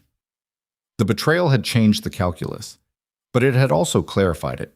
Because here was the thing about a trap, which Selene understood from years of treating people who had been caught in them. The trap's effectiveness depends on the trapped person staying in place. The moment the trapped person moves, not blindly, but with intention toward the trap's weakest point, the trap's geometry changes. A cage that assumes its occupant is passive is not designed for an occupant who is not. Vivian had designed this trap for the version of Selene Hart who existed 5 years ago. The frightened girl who had stood in the tribunal hall with her hands at her sides and her spine straight and her 2 words, "I'm here and nothing else." The woman who had accepted exile because she had no structure to resist it with. That version of Selene Hart had disappeared somewhere on the road north. The woman riding south now was built from 5 years of hard material. She was something the Empire had not planned for. She reached the outer boundary of Westmark Crossing as the light turned the particular copper of late afternoon, and she did not approach the garrison directly. She came at it from the western slope, which was the angle that a person would take if they knew the terrain and were specifically trying not to be observed from the main gate, and she tied the horse in a hollow and went the last quarter mile on foot. The garrison was a utilitarian structure. Stone, 2 stories, minimal windows, a wall around the yard that was designed to prevent exit rather than entry. There were 6 guards visible from her position, 2 at the main gate, 2 on the western wall, 2 on the east. The spacing told her the facility was not on full alert, which told her they were confident in the containment. Confident people are not watching for things they don't expect. She watched the patrol rotation for 40 minutes, counted the gaps, built the map of it inside her head with the same precision she used to map a patient's system before surgery, identifying where the flow was interrupted, where the structure was weakest, where a careful intervention could change the outcome without disturbing everything around it. Then she identified something else, A man she recognized, not by name, by the left shoulder, slightly lower, the specific cavalry posture, the same rider who had intercepted her in the lane behind the dispensary in the pre-dawn dark. He was standing just inside the main gate with the bearing of a man who is not a regular garrison guard, but has been assigned to a specific function here. He had ridden ahead, or he had been redirected. Either way, his presence confirmed she was in the right place. She moved around to the garrison's north face, which had the highest wall and therefore the fewest guards, counterintuitive to most people, because the obvious logic is that the hardest approach requires the most protection. But Selene's border province education had taught her that institutions concentrate their visible security where they expect the visible threat, and the north face of a holding facility, with its sheer stone and its lack of obvious handholds, was exactly where a rational attacker was not expected to arrive. She was not a rational attacker. She was a healer who had spent 5 years climbing equipment in field conditions that had no patience for hesitation or physics complaining. She went over the north wall in the last light. He was in the lower holding room. She knew it was him before she saw him because the door was different, heavier, with a secondary bar, the specific security of a room containing something the jailers had been told was more valuable and more dangerous than the average prisoner. She worked the secondary bar with the flat tools she had brought from her medical kit. She would not explain, to anyone who asked, how a healer came to own a tool with that particular functionality, except to say that border province medical work occasionally required entry to structures that were not fully cooperative about being entered. The door opened. Cassian was sitting against the far wall with his knees up and his wrists bound in front of him with the specific imperial cord that was designed to prevent alpha strength breaking, which meant someone had given the binding instruction with particular knowledge of what he was capable of. There was dried blood above his left eye from what had been recently a cut. He looked up when the door opened. He looked at her for a full 3 seconds without speaking. "You came," he said. "Don't make it strange," she said, and crossed the room. She cut the cord with the same flat tool. It had more than one function. And he brought his hands up and worked the circulation back with the methodical focus of a man restoring something he needs to use quickly. She looked at the cut above his eye, pressed 2 fingers to the edge of it. He didn't flinch. "It's not deep," she said. "I know." "Who hit you?" "Reynold, my head guardsman." He said it without inflection. 12 years. 12 years of service. 12 years of proximity. The specific structural intimacy of the relationship between a king and the man responsible for his physical safety. The relationship that, when it breaks something in the architecture of a person's ability to trust the space immediately around them. Cassian Thorne sat in a holding room and said 12 years with the flat voice of a man who has recently understood that the structures he built his security on were not what he thought they were, and was still in the early stage of processing what that means. There is no betrayal that lands like the betrayal of someone you had stopped being careful around. The betrayal of an enemy costs you resources. The betrayal of a trusted person costs you something more foundational than resources. It costs you the map. And a person without a map must build a new one from scratch, with the additional difficulty of knowing that the new map will be built by the same person who failed to accurately map the last one. Cassian sat with that cost. He would sit with it for a long time. "They have people in Greywood," he said. "I know. My children are in the garrison on the East Ridge. They're safe." He looked at her. Something moved in his face that was not quite relief. It was more complicated than relief.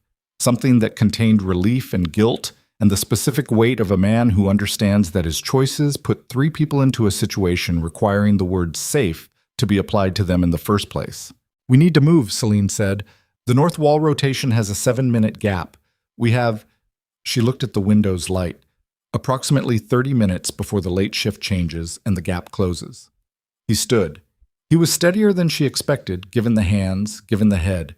He had the alpha capacity for rapid physical recovery that she had treated clinically for years. It was not mystical, just metabolic. And he used it now without comment. "My guard," he said. "The ones who didn't turn, Sella, Voss, and the 2 from the outer company. They'll be looking. Where would they go if they lost you?" "Provincial capital, to the governor." He looked at her, which means the governor knows the king is being held at a provincial facility, Selene said, which is the kind of diplomatic incident that requires the governor to act. She looked at him steadily, which is why Vivian needed this to be clean and fast, and why it isn't. A beat of silence. You turned it, Cassian said. I moved, she said. There's a difference. He looked at her for a moment with something in his face that she did not examine because there was not time to examine it, and because she had a north wall to climb back over with a king in tow. We leave now, she said. He moved toward the door.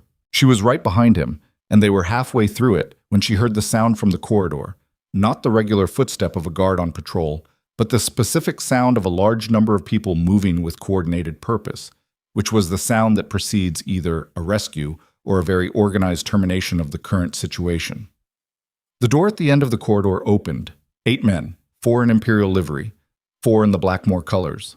And in the center of the 8, wearing a traveling coat that did nothing to reduce the precise architectural quality of her bearing, her black hair pinned against the wind with the same deliberate perfection it had maintained 5 years ago in the tribunal gallery. Vivian Thorne. She looked at Selene.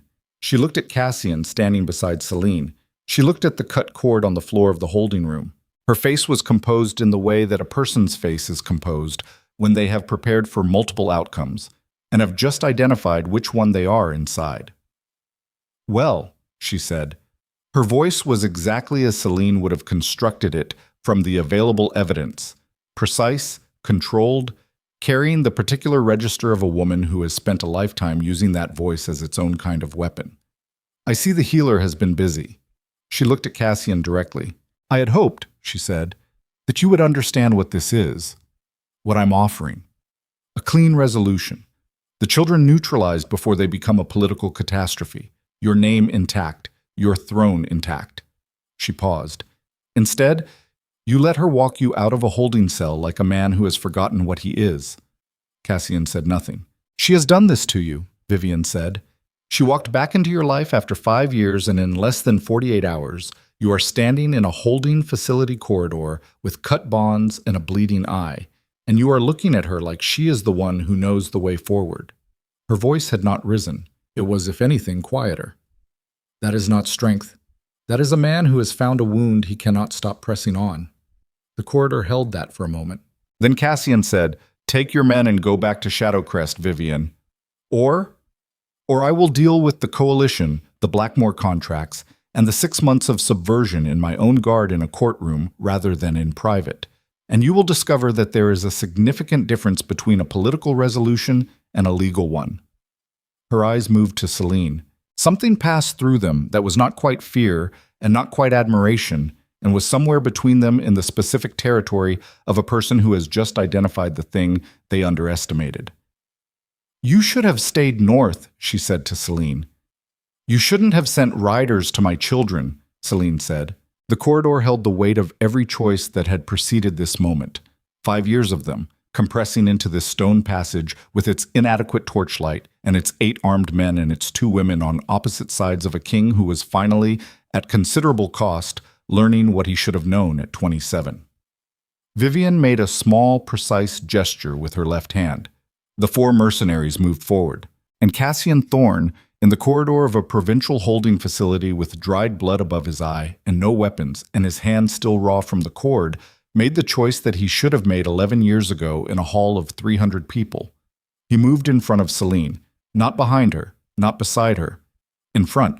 Between her and the men coming down the corridor, his body placed with the absolute finality of a man who has found the one thing he will not negotiate on and has discovered, perhaps for the first time in his adult life, what it feels like to make a choice that belongs entirely to himself.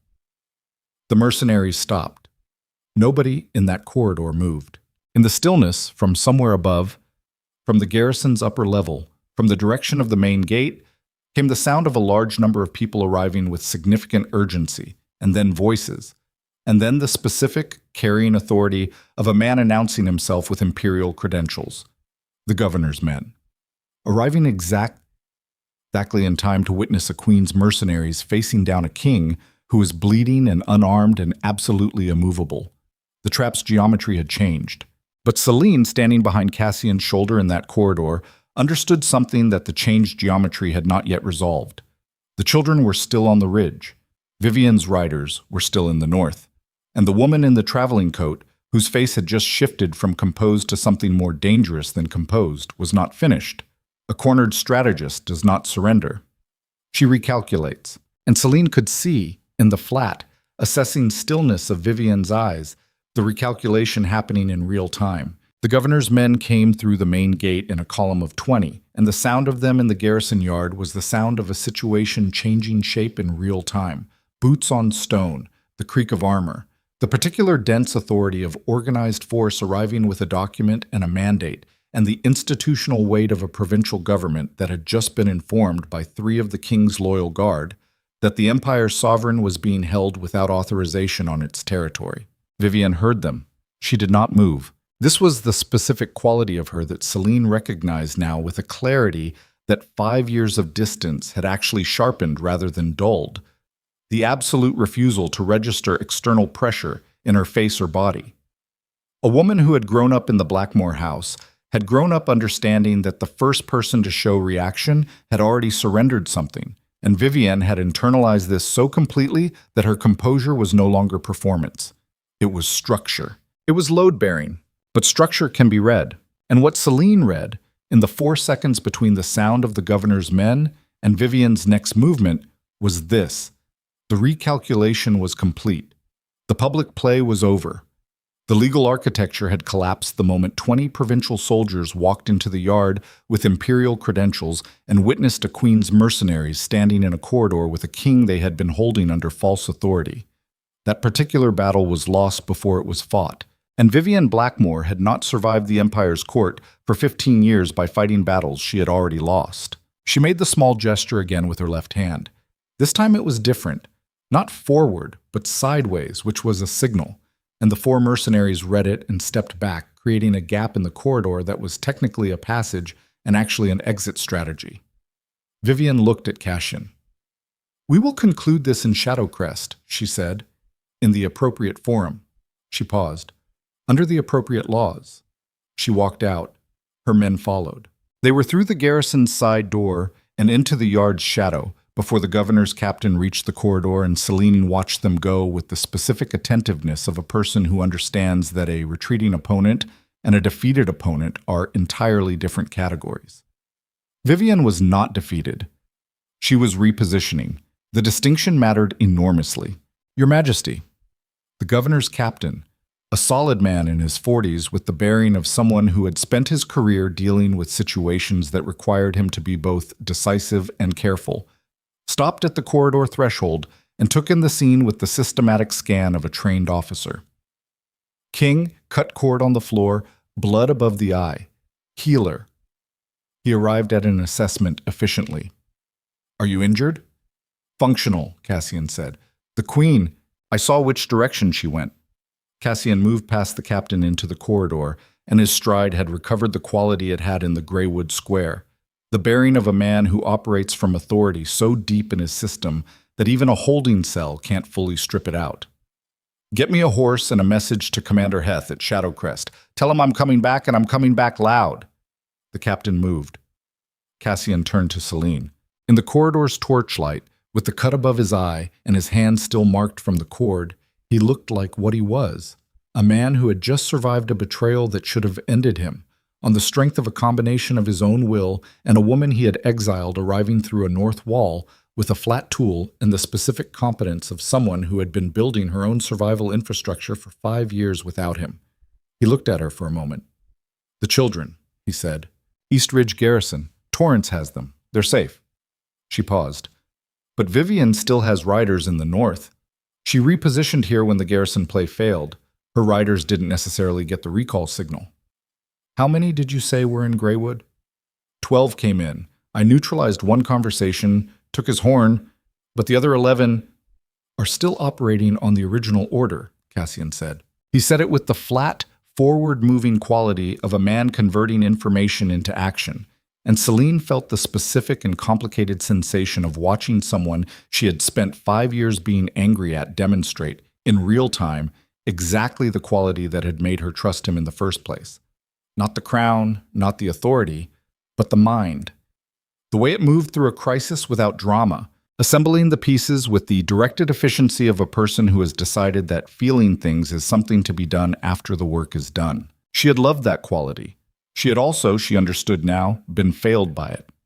Because a mind that converts everything into a problem with solutions eventually converts the wrong things, and the cost of that conversion is paid by the people in the problem's radius. He was learning the difference. She could see him learning it. Whether that learning had arrived in time was the question the next 24 hours would answer. So, they rode north in a group of 12. Cassian, Selene, the captain's second-in-command with 8 provincial soldiers, and the 3 loyal guard members who had gone to the governor and triggered the intervention.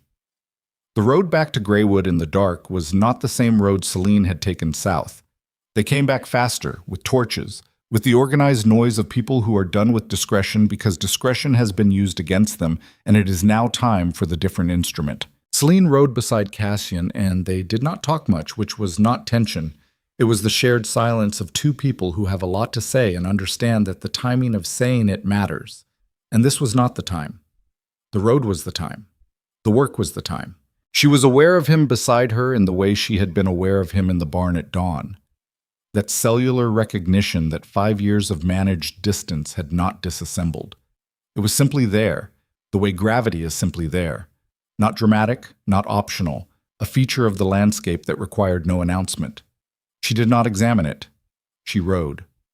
They heard the trouble before they saw it. A mile south of Greywood, with the first building's lights visible on the low rise ahead, the sound of the night changed. The particular sharpness of a situation that had not held its shape. Voices carrying. The specific report of something structural breaking. And beneath those sounds, one that made Selene's chest compress with a force that had nothing to do with logic and everything to do with the specific, non-negotiable terror of a parent who hears something wrong in the direction of their children. Fire. Not the dispensary. The east. The ridge. Cassian heard it the same moment she did. Neither of them gave the order to ride faster. They just rode faster. The garrison on the East Ridge was not burning. This was the first thing Selene saw when they crested the approach, and the relief of it was physical. She felt it in her hands, which had been gripping the reins with a pressure she hadn't been fully aware of until it released. The building was intact. The walls were intact. The fire she had heard was smaller. A supply shed attached to the north face, burning with the contained specificity of a deliberate set fire rather than an accident, which meant someone had needed a distraction and had created one, which meant the real problem was inside. Cassian was off his horse before it fully stopped. Selene was a half-second behind him. The garrison door was not barred from the inside, which meant either Torrance had opened it or someone had opened it from outside, and she was running the calculation before they reached the threshold, and then they were through it and into the main hall, and she understood the situation in under 3 seconds of taking it in. Torrance was on the floor against the south wall, not unconscious, sitting up, one hand pressed to the side of his head, his face set with the specific combination of pain and fury of a man who has been hit and is very angry about it. 2 of the provincial contacts Selene had listed for him were beside him, similarly arranged. 4 of Vivian's riders were in the room. And in the center of the room, with the 4 riders positioned in a loose circle around them, were Orion, Lucian, and Lyra, standing, not against the wall, not crouching. Standing in the center of the circle in the particular configuration they had, Orion forward, Lucian at his left, Lyra at his right, and the 3 of them had the combined quality of something that the 4 riders had apparently, in the time since breaching the garrison, found harder to manage than they had anticipated. The lead rider, a heavy-set man with Blackmore colors on his chest and the expression of someone who is 2 hours past the point of patience, had his hand on Orion's shoulder. Orion was looking at that hand with the flat, steady gaze of a child who has decided what he thinks about the situation and is waiting for the situation to present an opportunity. Lyra was watching the door. When they came through, she was already looking at it. Selene saw her daughter's eyes move from the door to her, confirming, then to Cassian, registering, then back to the lead rider with a shift of expression that was the most 5-year-old thing Lyra had done in months. Relief, quickly managed, replaced with something that was working very hard to look like nothing. Cassian took in the room. The four riders had registered his entrance and their hands had moved to weapons, but not drawn. The calculus of 4 men against 12 with imperial credentials was a calculus that took about half a second to complete, and the conclusion was not favorable to drawing. "Take your hand off my son," Cassian said. The room was completely still. The lead rider looked at Cassian with the expression of a man whose mission has just shifted terrain under him in a way his orders did not fully account for. "Your Majesty," the man started, "we have a— Take your hand off my son." The second time had no additional volume. It had something else, the quality that Selene had only heard from him once before, in the corridor of the holding facility when he had put himself in front of her, the quality of a man speaking from the deepest available register of himself, where there is no room for calculation because the thing being protected is below the level of calculation. The lead rider removed his hand from Orion's shoulder. Orion stepped back half a step and stood. 12 provincial soldiers came through the garrison door. The 4 Blackmore riders made the same calculus the corridor mercenaries had made and arrived at the same conclusion. It was over in under 10 minutes, the processing of it. The riders remanded to provincial custody, the documentation begun. The message sent south to Shadowcrest's loyal forces with the specific legal language that the governor's captain had been drafting in his head since the holding facility. Torrance was on his feet, refusing assistance with the specific stubbornness of a man who has been a practical person for 50 years and is not going to start accepting help now over a knock to the head, though he permitted Selene to check his pupils with the flat efficiency of a healer who has also known him for 5 years and is not interested in his objections. "You're concussed," she said. "I'm fine," he said. "Those two statements aren't in conflict," she said. "Sit down." He sat down. The children were beside her. Orion had not said anything since the garrison door opened. This was not unusual. Orion processed through silence the way Lucian processed through touch, and Lyra processed through questions. He was standing close enough to Selene that his shoulder was against her arm, which was his version of the same thing. Lucian had his hand in hers. Lyra was watching Cassian.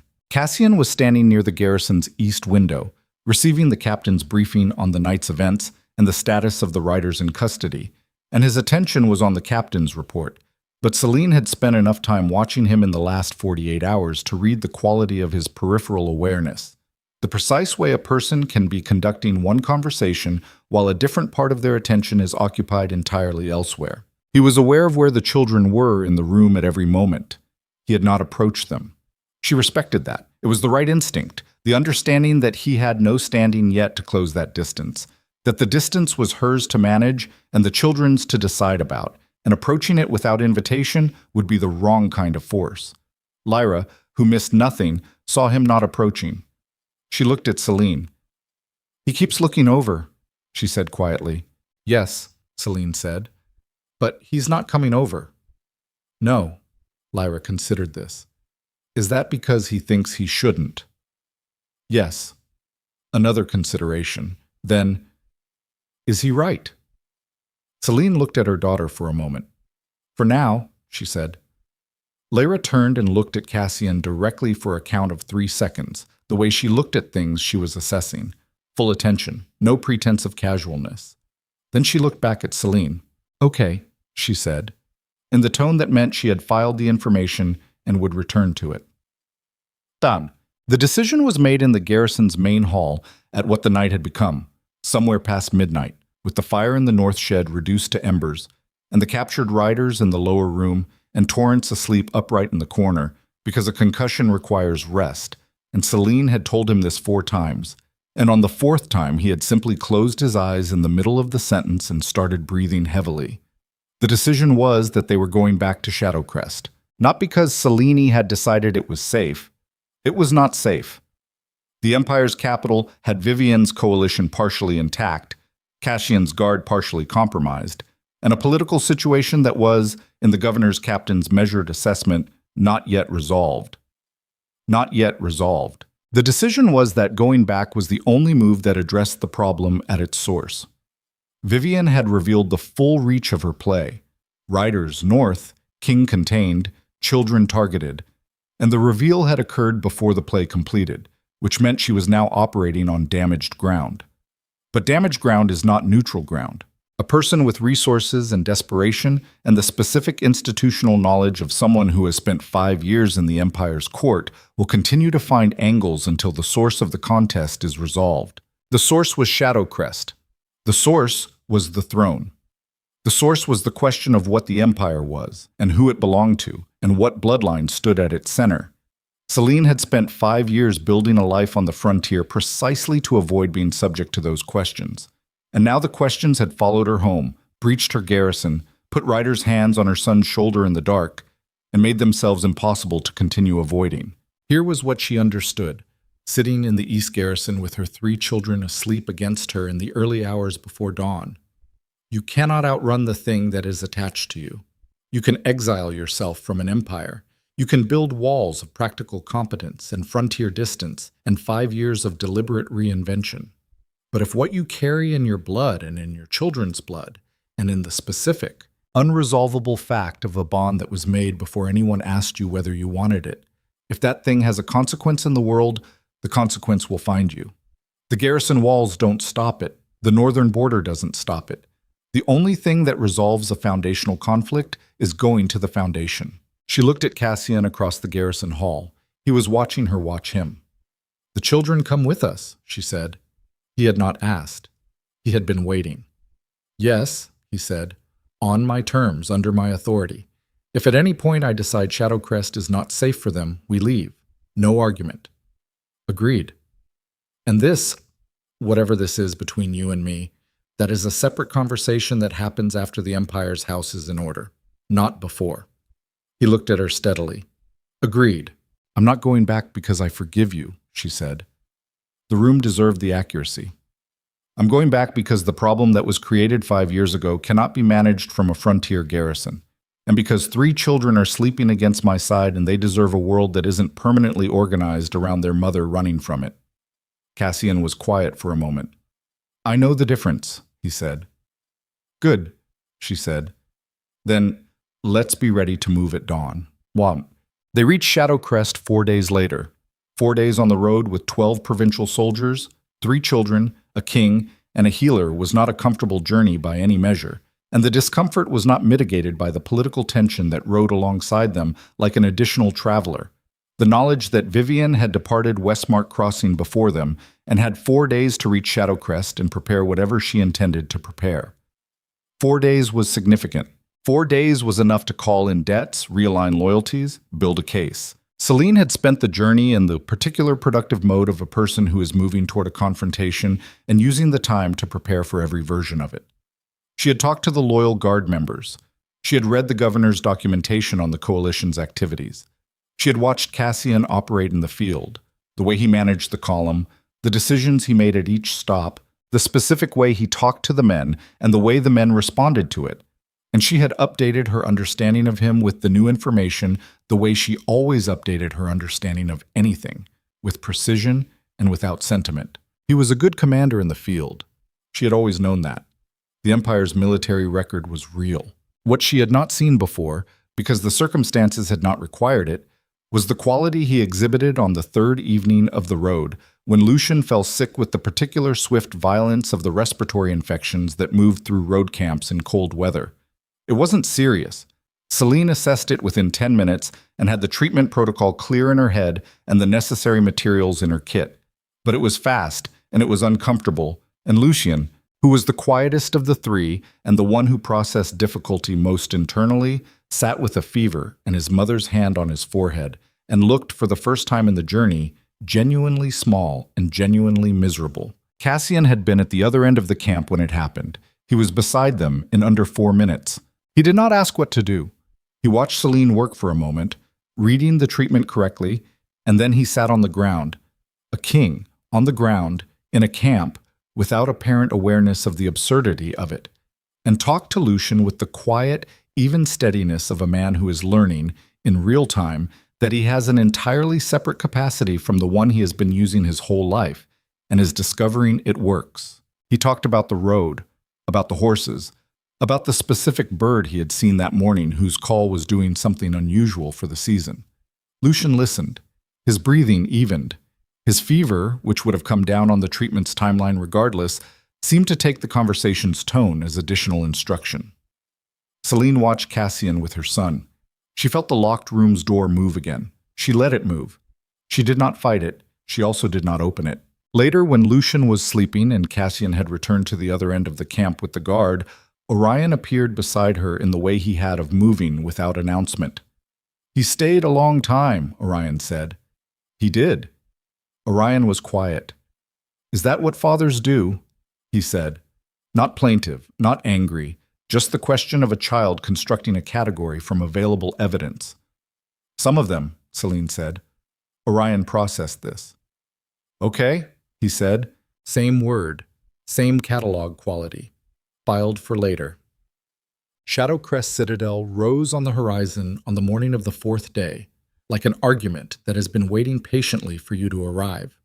The black spires, the walls that had been built to intimidate and had succeeded for 4 centuries, the particular weight of a place that is simultaneously a home and an institution, a building and a statement, a structure and a claim about the nature of power. Selene looked at it from the road and felt nothing she had not already felt about it, which was the specific benefit of having had 5 years to process her feelings about Shadowcrest in the complete absence of Shadowcrest's actual presence. She had grieved it, been angry at it, understood it, contextualized it. What remained was not comfortable, but it was workable. She could be in this place without being undone by it, which was the only threshold that mattered. She was aware of Lyra beside her on the road, looking at the citadel with those comprehensive eyes. "It's very big," Lyra said. "Yes. Bigger than Silverhaven's capital. 3 times bigger." Lyra considered this. "Do people get lost in it?" "Sometimes. There are people whose entire job is to know where other people are." "That seems inefficient," Lyra said. "One good map would solve most of it." Selene looked at her daughter. "You're probably right," she said.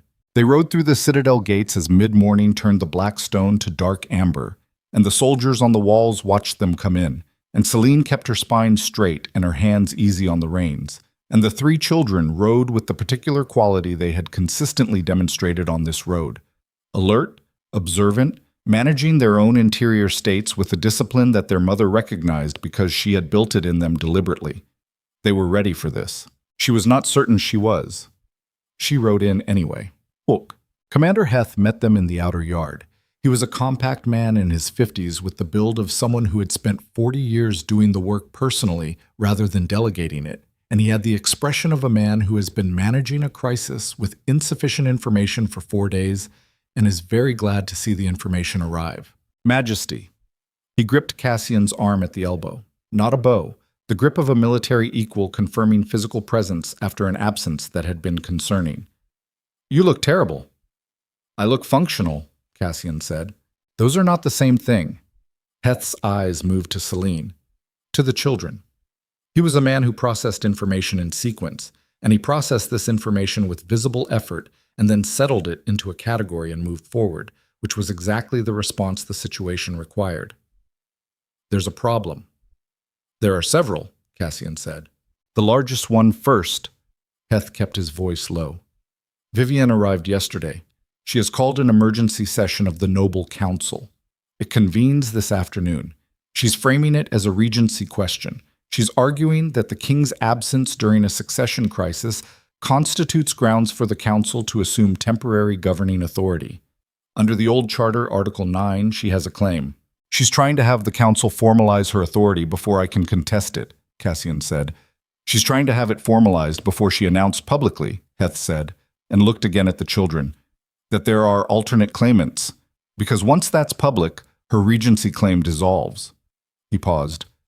"She needs the council's formal authority in hand before we can present the children," Cassian said. Heth nodded. "How much time?" Selene said. "The session convenes at the second afternoon bell." Heth looked at the sun. 4 hours. 4 hours. 4 hours between a queen who had spent 5 years building a position and the public acknowledgement of 3 children whose existence dismantled it. Selene looked at Cassian. "Then we need to be in that hall," she said. "Yes," he said. "All of us." He looked at her steadily. "All of us." The next 3 hours inside Shadowcrest moved with the specific compressed quality of time under pressure, each moment carrying the weight of 10 regular moments, the decisions made in quick succession, each one a link in a chain that would either hold or break under the weight of the afternoon. Cassian met with Heth and the loyal commanders. Selene put the children in the care of two of Heth's most trusted soldiers in rooms that she personally inspected for exits and sightlines before she left them, with explicit and detailed instructions about what would happen if those exits were used without her authorization. The soldiers looked at her with the expression of people who have received very clear instructions from someone who means them, and confirmed they understood. She then spent 40 minutes in the Citadel's legal archive with the governor's captain and Shadowcrest's own legal authority, an elderly man named Piran who moved slowly and thought with the speed of someone who has been doing this for 50 years and has most of the relevant law indexed in his head, working through the documentation of what existed, what could be established quickly, and what the council session would require in terms of evidence. The Alpha bloodline verification, Piran said, moving through the documentation with his dry, precise hands, is not a complicated process. For children carrying the bloodline at the level these children appear to carry it, the verification is almost immediate. It's not the verification that will be contested. It will be the legitimacy of the bond. The bond was formally renounced, Selene said, at a tribunal proceeding. Yes, Piran looked at her over his document. By the king. The renunciation was a royal instrument.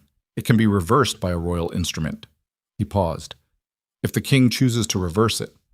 She looked at the old legal authority. Has that happened before? She said.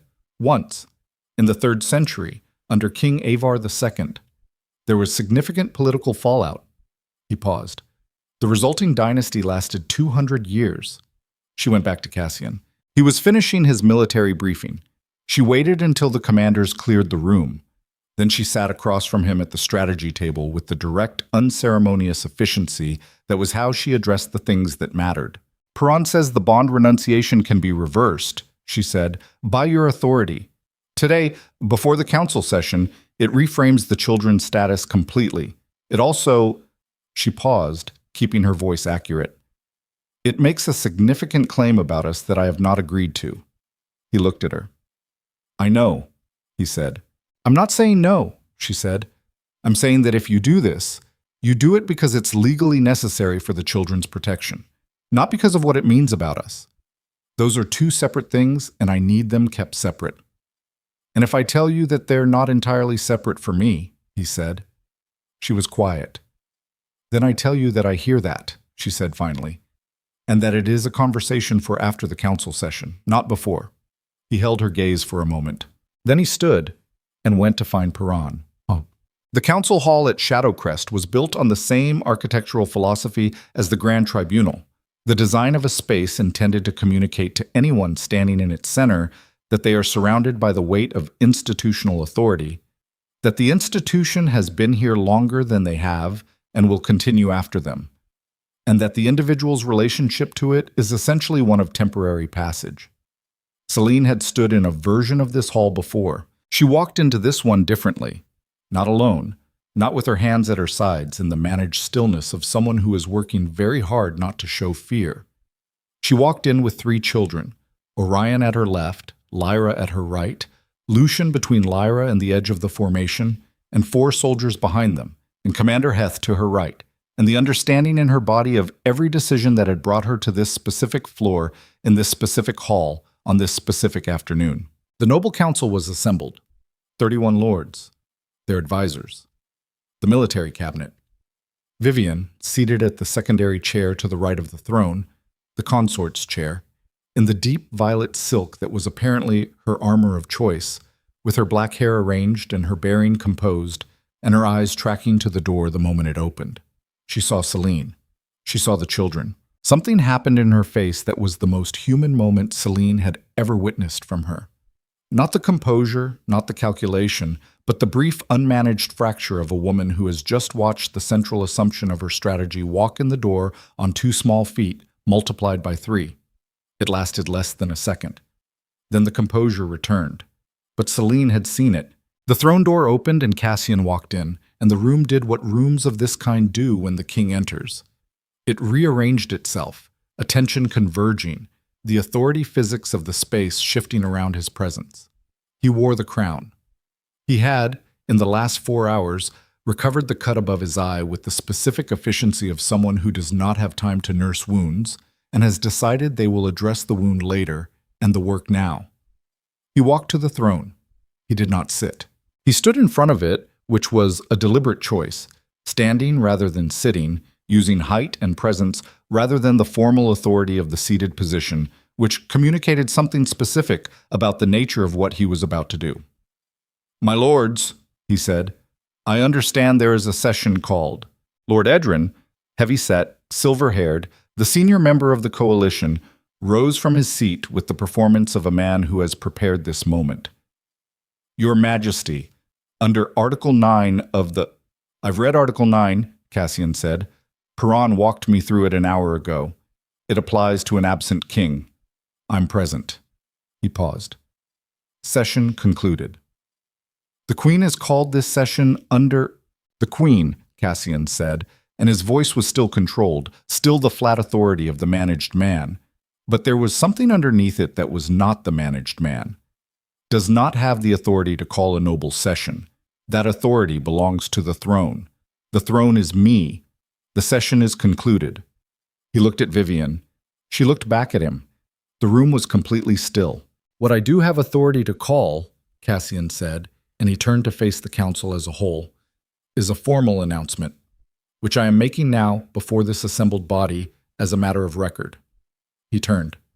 "Selene Hart, bring the children forward." Selene moved.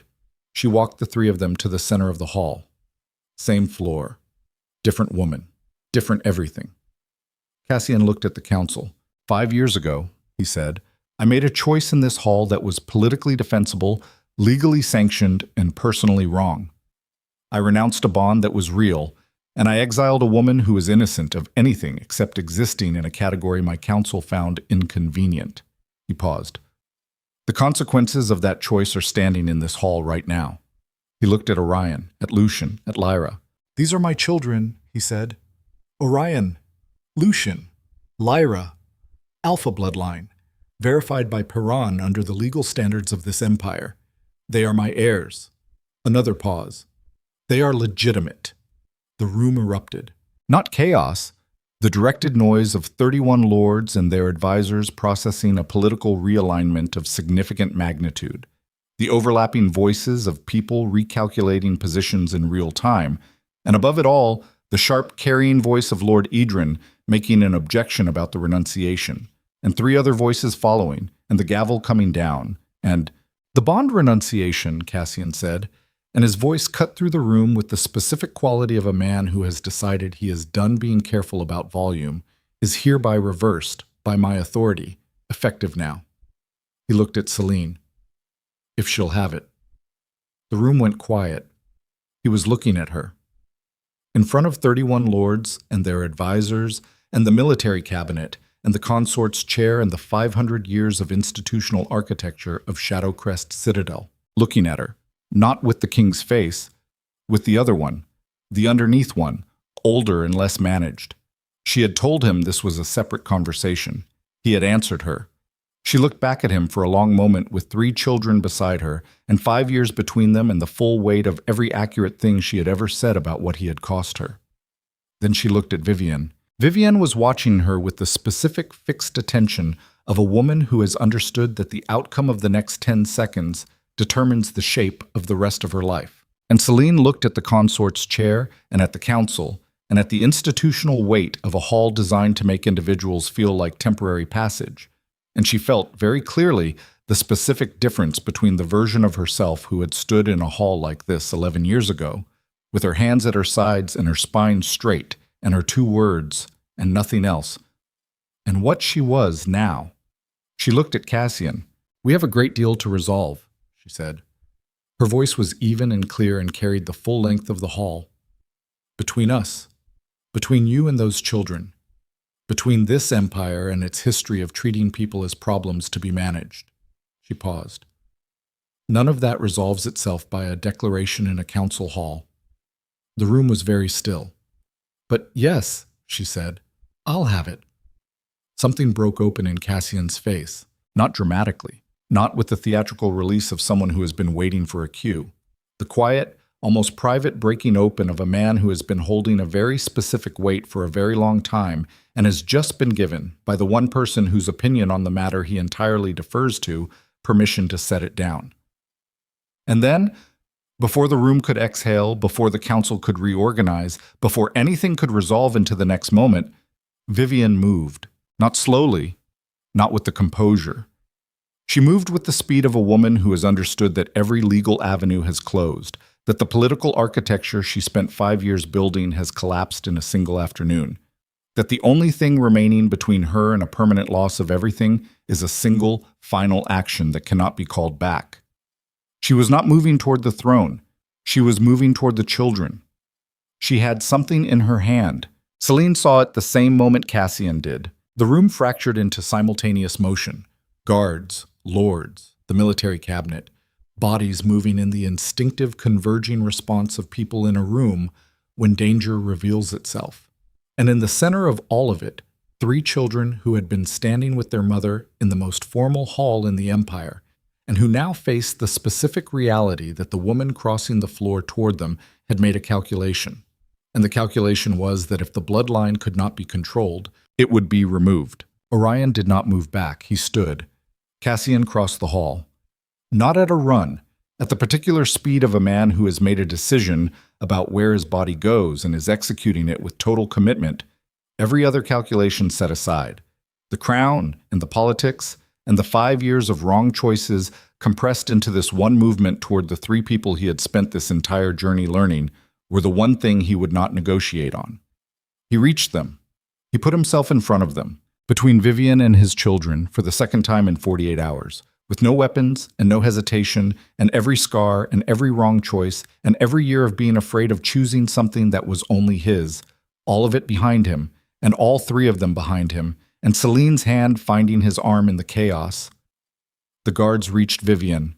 She stopped. She looked at Cassian over the guard's shoulders with the flat, assessing eyes of a woman who has just understood, finally and completely, that she has lost, not the session, not the argument, but the foundational contest, the one that determines what kind of person a person turns out to be when the pressure is sufficient to reveal them. She had revealed herself. So had he. The hall was chaos and still and everything at once. And Selene stood behind Cassian's shoulder with her hand on his arm and her children pressed against her back, and the full, unmanageable reality of this moment bearing down from every direction. Lyra's voice came from just behind her, clear, completely steady. The voice of a 5-year-old who has assessed a situation with her specific, comprehensive attention and arrived at the most accurate sentence available. "Is it over now?" Lyra said. Selene looked at the guards restraining Vivian, at the council frozen in their seats, at the 31 lords and their advisors who were watching a dynasty reconfigure itself in real time, at Cassian standing in front of his children with his back straight and his hands empty and something in his bearing that was not the king's quality and not the underneath quality, but a third thing, something new, something that looked like a man who has finally found the correct version of himself and is standing in it for the first time. She looked at her daughter. "Almost," she said. The guards held Vivian. She did not struggle. That was the specific quality of her in this moment. The composure returned like water finding its level. The body settling into stillness the way it does when a person has passed through the last available action and arrived at the territory where only bearing remains. She stood in the grip of 2 of Heth's men with the item she had drawn still in her hand, a small blade, ceremonial in origin, the kind carried by the Blackmore family's women as a tradition so old it had stopped being understood as a weapon and had therefore been permitted in the council hall with no one questioning it. And she looked at Cassian with the particular flat steadiness of a woman who has decided she will not perform defeat. Heth stepped forward. He took the blade from her hand with the precise, impersonal efficiency of a man removing a tool from a situation. She let him. The hall was still moving in the way that large spaces move after danger passes through them. The noise of 31 lords settling back into their seats, the exhale of bodies that had been rigid with uncertainty, the low voices of advisors leaning toward their principles. the institutional machinery of the Empire's governing apparatus recalibrating around what it had just witnessed. Cassian stood in front of his children and watched Vivian be disarmed. Then he turned. The three of them were pressed against Selene with the specific close arrangement of children who have been frightened and are managing it, which meant they were standing straight and not making sounds about it, and were pressed close enough that Selene could feel each of them against her as three distinct and irreplaceable weights. Orion was looking at the blade in Heth's hand. Lucian had his eyes closed and was breathing with the slow, deliberate rhythm that he used when he was sorting something large. Lyra was looking at Vivian, not with fear, with the comprehensive, assessing gaze of a child who is cataloging every detail of a person's behavior because she has determined that understanding this person is more useful than being frightened of them. Cassian looked at his daughter. He had been looking at her for 4 days on the road, and he was not, Selene could see, any closer to being finished being overwhelmed by the specific fact of her. By all three of them. By what it meant that they existed and that he was only now standing close enough to read the quality of how Lyra looked at the world. He crouched down. A king, in the council hall of Shadowcrest Citadel, in front of 31 lords and the full military cabinet and a disarmed queen, crouched down to be at eye level with a 5-year-old girl. "Are you all right?" he said. To Lyra first, then moving to Lucian, then Orion. Quiet.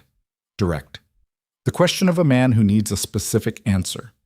Lyra considered the question with her characteristic thoroughness. "Yes," she said. "She wasn't fast enough." Cassian looked at his daughter for a moment. "No," he said. "She wasn't." Orion uncrossed his arms. "You got there before her," he said. The flat observation of a child who has filed a significant data point. "Yes," Cassian said. Orion looked at him with Cassian's own eyes from a child's height and said, with the careful precision of someone asking the question they actually mean, rather than the one they have been told is appropriate, "Would you always?" The hall was close to silent. Cassian held his son's gaze. "Yes," he said. The word carried nothing extra. No performance, no qualification, no machinery of authority underneath it. Just the word, and the man who said it, and the complete absence of any distance between them. Orion looked at him for a long moment. Then he nodded once. Filed. The formal proceedings took 3 hours. Selene sat through them in the council hall's secondary seat, not the consort's chair, which she had not been asked to occupy and would not have occupied yet regardless, with Lucian asleep against her side because the road and the week had accumulated past his 5-year-old capacity to manage entirely awake, and Orion and Lyra on either side of him with the attentive stillness of children who understood, in their bones, that what was happening in this room was about them and about a great deal more than them simultaneously. Vivian was removed to the holding rooms within the first 20 minutes, not with cruelty, with the specific procedural efficiency of an institution that has handled its own in crisis before. Perron accompanied the removal with documentation. Lord Edron attempted to speak on her behalf, and Cassian permitted it for exactly as long as was legally required, and then said, with the even precision of a man who has stopped being interested in performance, that the legal documentation would speak for itself, and the council's opinion on the matter would be welcomed in the formal hearing that would be convened in 30 days. 30 days? Not now. Not in the heat of it. In 30 days, with proper procedure, with documentation, with the institutional machinery of the Empire operating at its design speed, rather than the accelerated speed of crisis. This was, Selene recognized, a decision that required restraint. The easiest thing, the thing that the anger and the betrayal and the knife in the council hall would have made entirely justifiable, would have been immediate action, permanent action, the kind that ends a problem with finality. Cassian chose the slower thing, the harder thing, the thing that required him to manage his own response and trust the process he was responsible for building. It was, she thought, the first time she had seen him choose the slower thing. She did not say anything about it. She noted it. Lord Edron and Lord Sutter and Mace were informed that their involvement in the Coalition's activities would be the subject of the same formal hearing. They received this information with the varying expressions of men who had gambled on an outcome and were processing the loss in different ways. Edron with contained fury, Sutter with the deflated quality of a man who had never fully believed the plan would work and had gone along anyway. Mace with something closer to relief, as if the specific weight of what he had been participating in had been heavier than he had admitted to himself. 3 of the border commanders were identified and their status addressed through Heth, who had been managing their files for a week and was prepared. The loyal guard members who had ridden north and triggered the governor's intervention were formally commended. Reynold, the guard who had delivered Cassian to Vivian's men, was not in Shadowcrest. He had apparently understood the direction of events and made a decision about geography sometime in the previous 24 hours. The decision was noted. The documentation was begun. Heth expressed the view, in the dry, precise language of a military man, that geography would not prove a permanent solution for Reynold. Cassian moved through all of this with the specific quality that Selene had been observing for 4 days and updating her understanding of the combination of mind and will that had always been real, operating now in the service of something that had not always been real. The will that had previously been in service of the Empire as an abstraction, as a 400-year legacy to maintain, was now in service of something more specific. Something with 3 names and 3 distinct ways of looking at the world. This did not make him perfect. It made him better than he had been. The distinction mattered. The children fell entirely asleep before the formal proceedings concluded. All 3 of them, arranged against Selene in the council chair, with the specific boneless quality of children who have held themselves together through more than their years, were designed to carry and have finally reached a space where the holding is no longer required. Lucien had been the first, then Orion, then Lyra, fighting it longest, as was her nature, but eventually surrendering to it with the pragmatic acceptance of a child who has decided sleep is simply the logical conclusion of the available data. When the council session formally concluded, Selene did not move immediately.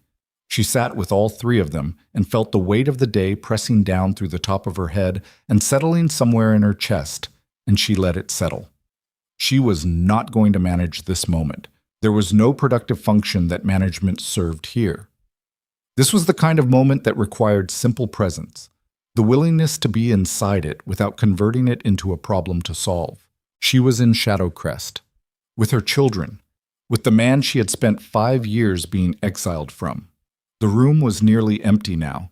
Lords departed, advisors following, Heth at the door with 2 soldiers, giving her the specific privacy of a man who understands when a room needs to be smaller. Cassian came and sat beside her, not in the throne, not in any formal chair. He sat on the floor beside the secondary seat, with his back against the chair's side and his legs stretched in front of him, and he looked at the 3 sleeping children with the expression of a man who is looking at something he did not earn and is going to spend a long time being honest about that. They sat in silence for a while. Good silence. The kind that doesn't require filling. Then Cassian said quietly, "I don't know how to do this." She looked down at him. "Do what specifically?" she said. "Any of it." He was looking at Lucian's sleeping face. "Be their father. Be whatever I'm supposed to be now. I know how to run an empire. I know how to command a battlefield. I know how to manage a council of 31 men who all want different things." He paused. "I don't know how to sit on a floor next to 3 children who have spent 5 years not knowing I exist and earn something from them." "You don't earn it all at once," Selene said. "I know that. And you don't earn it by trying to earn it. You earn it by being present consistently over time and letting them decide what it means." She paused. "Orion already filed something. You saw his face after you answered him." "Filed it," Cassian said. "Not resolved it." "No, filed it. For later review." She looked at her son's sleeping face. "That's how he works. He's going to watch you for a long time. He's going to test the consistency of you, not by designing tests, but by just watching whether the thing you said today is still the thing you do in 6 months." She paused. "Be consistent. That's the entire instruction." Cassian was quiet. "And Lyra," he said. "Lyra already knows," Selene said. "She's been watching you since the square in Greywood. She has a working theory. She'll update it as data comes in." A pause. "She'll tell you when she's decided something. When she does, listen carefully because she'll say it once and the precision will be higher than you expect from a 5-year-old. And Lucien," Selene looked at her youngest, at the dark interior eyes closed in sleep, at the small hands loose against the fabric of his coat. "Lucien," she said, and her voice was quieter, "is the one who will need the most time. He processes inward.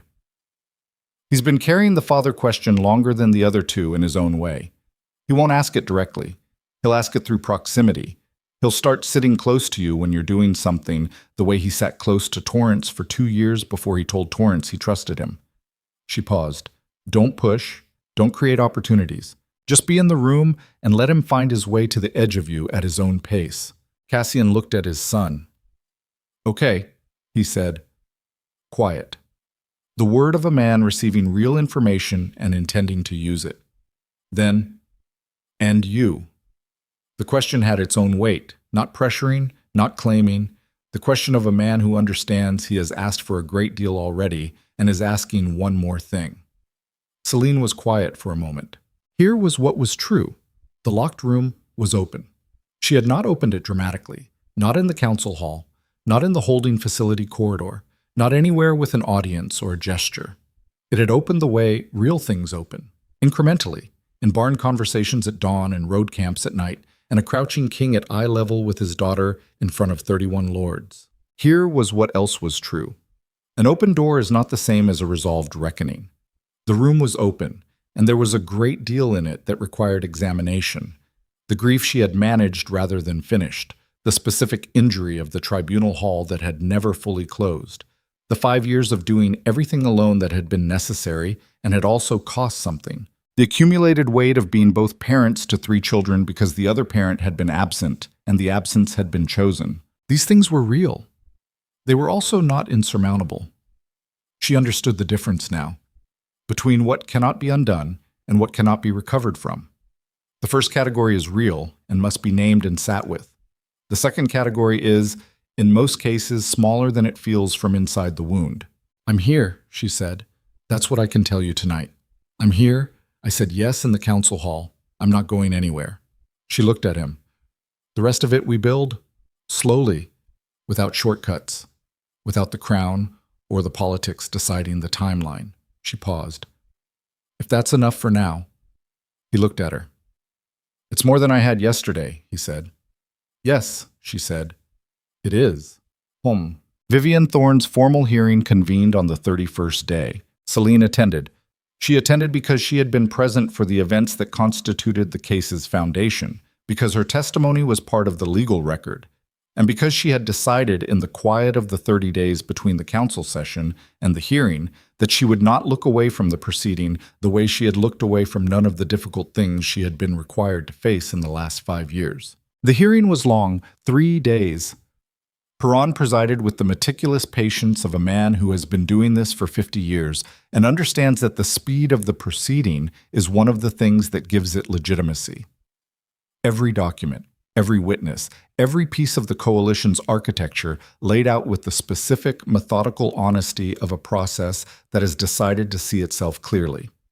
Vivian said very little during the 3 days. When she did speak, in the formal statement she was permitted on the final day, she spoke with the same composure she had maintained throughout, the surface of her perfectly managed, and said that she had acted in the Empire's interest as she understood it, and that she understood the Council's judgment would be what it would be. She did not apologize. Selene had not expected her to. The judgment was exile. Permanent. The Blackmore titles were suspended pending review of the family's involvement in the coalition's financing. Lords Edran and Mace received formal censure and a 2-year suspension of council participation. Lord Sutter's cooperation with the investigation was noted, and his sentence was proportionally lighter. Renaud was found 2 weeks later in a fishing village on the eastern coast. His case was handled by Heth. The Empire did not execute people for political betrayal under Cassian's governance. This was a policy change he had made quietly and explicitly in the first week after the council session, after a conversation with Selene that she had not initiated and had not needed to because he had come to her with the question already formed. She had said what she thought. He had made the policy. The relationship between those two events was one they both understood without narrating it. Exile and institutional removal. Permanent, real, without cruelty. It was not a satisfying outcome in the way that finality is sometimes satisfying. It was a correct one, which is a different category. Vivienne left Shadowcrest on the morning of the 35th day in a carriage with her personal attendants and the clothes she had arrived in. Selene was not at the gate when she left. She was in the Citadel's eastern gardens with Lucian, who had discovered in the previous 2 weeks that the gardens contained a specific variety of late autumn plant that, when dried and prepared correctly, had properties he wanted to understand, and who had been approaching this project with the serious, tactile focus that was entirely his own. She heard the carriage wheels on the stone. She stayed in the garden. There was nothing she needed to witness. The departure was a fact. Facts do not require attendance. What happened in the months after was not dramatic. This was one of the things Selene had not fully prepared for, the specific texture of the aftermath, which was not triumphant or cinematic, but was instead the ordinary, continuous, demanding work of building something real out of materials that had been forged in a crisis and now needed to function in the regular world. Cassian learned to be a father the way he had apparently learned to be a king, by paying close attention, being willing to be wrong, and not letting the wrongness stop him from continuing. He was not natural at it. Natural was not the point. Consistent was the point. And consistent was something he had, it turned out, the full capacity for. Orion watched him for 6 weeks before he made the shift that Selene had predicted. The specific relaxation in his bearing when Cassian came into a room, the replacement of assessment with assumption, the beginning of taking Cassian's presence for granted in the way that children take for granted the presence of people they have decided are reliably there. On the 43rd day, Orion appeared at the door of Cassian's study while Cassian was working, sat down on the floor beside the desk without asking, and opened the reference text he had been carrying, and read it in silence for 2 hours. He did not ask permission. He did not explain himself. He simply decided the room was available to him and used it. Cassian did not comment on it. He continued working. He was aware, Selene could see it when she passed the study door and looked in, that something significant had just been extended to him without ceremony, and he was meeting it without ceremony, which was exactly the right response. Lyra updated her working theory on the 21st day and delivered the update to Cassian directly at the dinner table with the flat precision Selene had predicted. "You make decisions faster than most people," she said, looking at him across the table. "But you think longer before them than it looks like." Cassian set down his fork. He looked at his daughter with full attention. "Yes," he said. "That's why the council is slower than you want it to be," Lyra said, "because they see the fast decisions and think you're not thinking, but you already thought." A pause. "Yes," he said again. "You should tell them that," Lyra said, explicitly. "People perform better when they understand the process." She returned to her food. "That's just information management." Cassian looked at Selene across the table. She looked back at him with an expression that communicated several things and said none of them. He turned back to his dinner. "Thank you," he said to Lyra. "That's useful." Lyra accepted this as the correct response and moved on. Lucian took longer. 48 days. The careful peripheral approach that Selene had described, the gradual reduction of distance, the specific test of consistency that was not a design test but was rigorous regardless. On the 48th day, Lucian appeared at Cassian's side during the afternoon when the horses were being exercised in the outer yard. Cassian had made a habit of being there for this, which was something Lucian had observed for 2 weeks without participating, and stood beside him at the fence rail and watched the horses without speaking for almost 20 minutes. Then he said, looking at the horses, "The gray one favors the left front." Cassian looked at the gray horse. "You're right," he said. "It's not bad yet," Lucian said, "but it will be if it's not addressed." "I'll tell the stable master." A pause. "I can tell him," Lucian said. "I know what to look for." Cassian looked at his son. "All right," he said, not making it large, not turning it into something, just receiving it in the size it had been offered. Lucian went and told the stable master. He came back to the fence.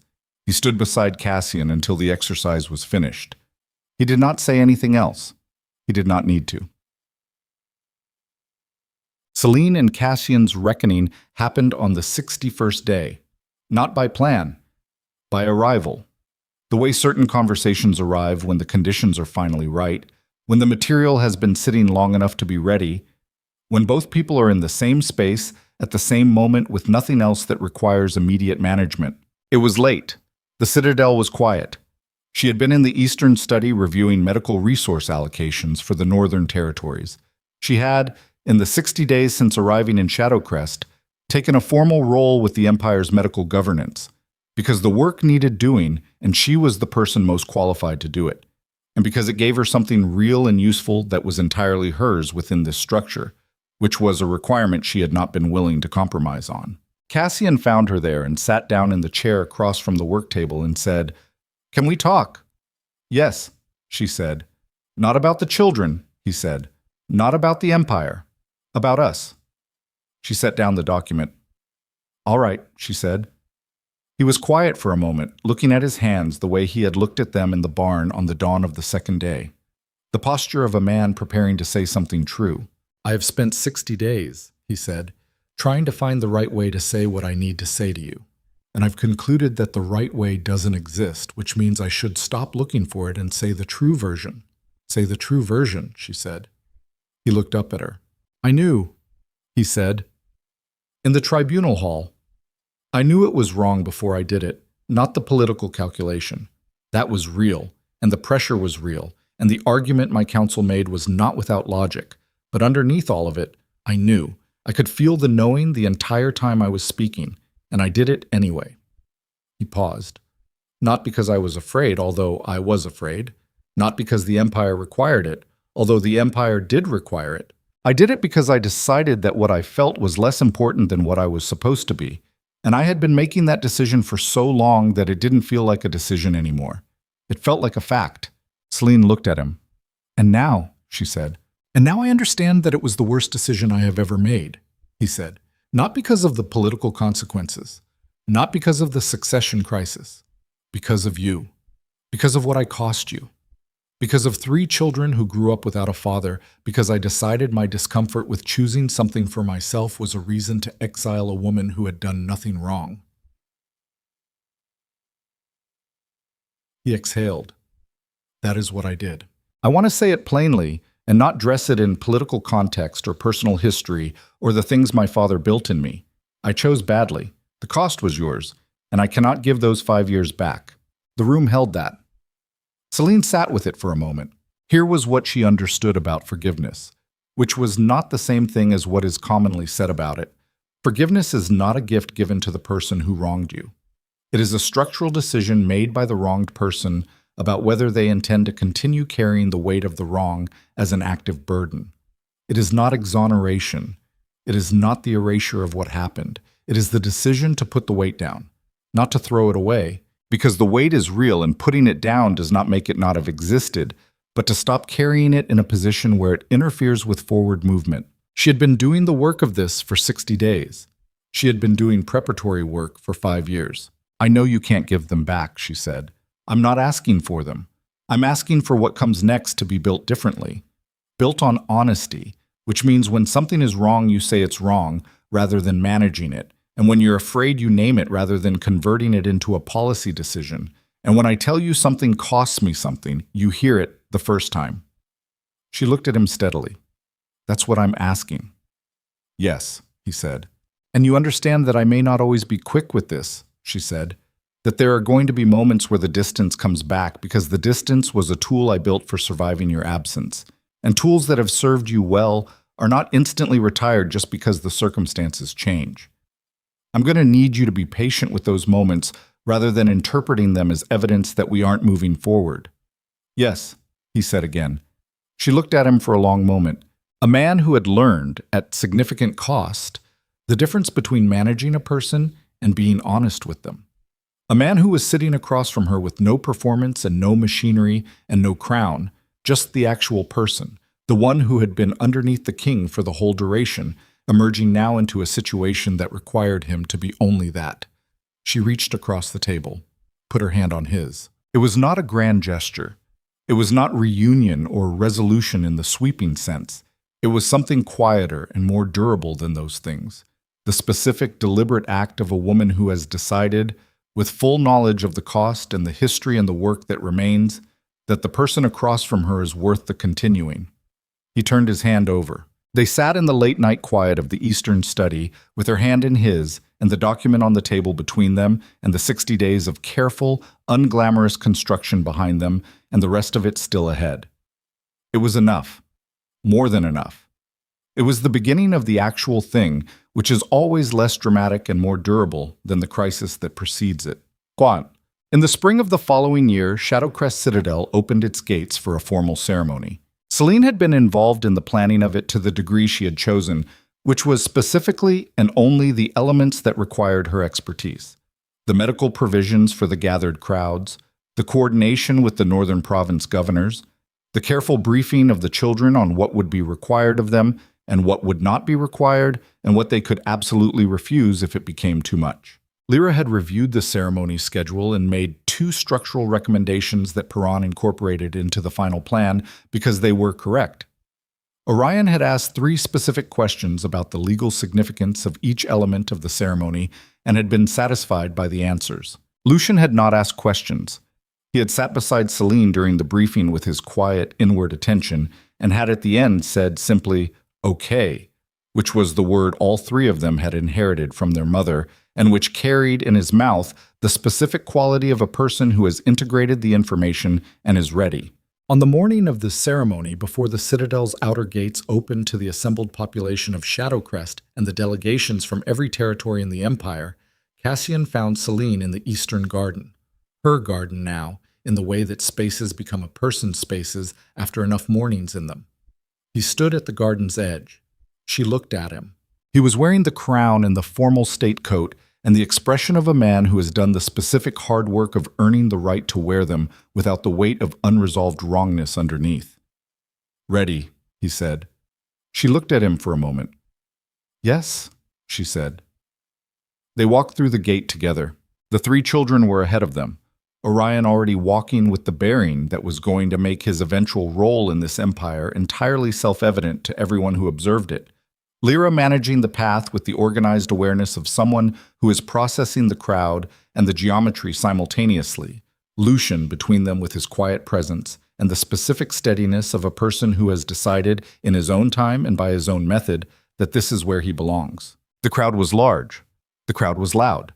The crowd was the accumulated weight of an empire that had been through a crisis and had come out the other side into something that had not yet proven itself but that had demonstrated, in the person of its king and the woman standing beside him, the willingness to choose the difficult, honest thing over the easy, manageable thing.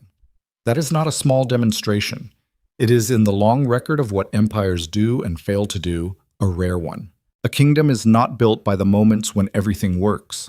It is built in the spaces between those moments, in the choosing and the failing, and the honest reckoning with the failure and the choosing again with better information.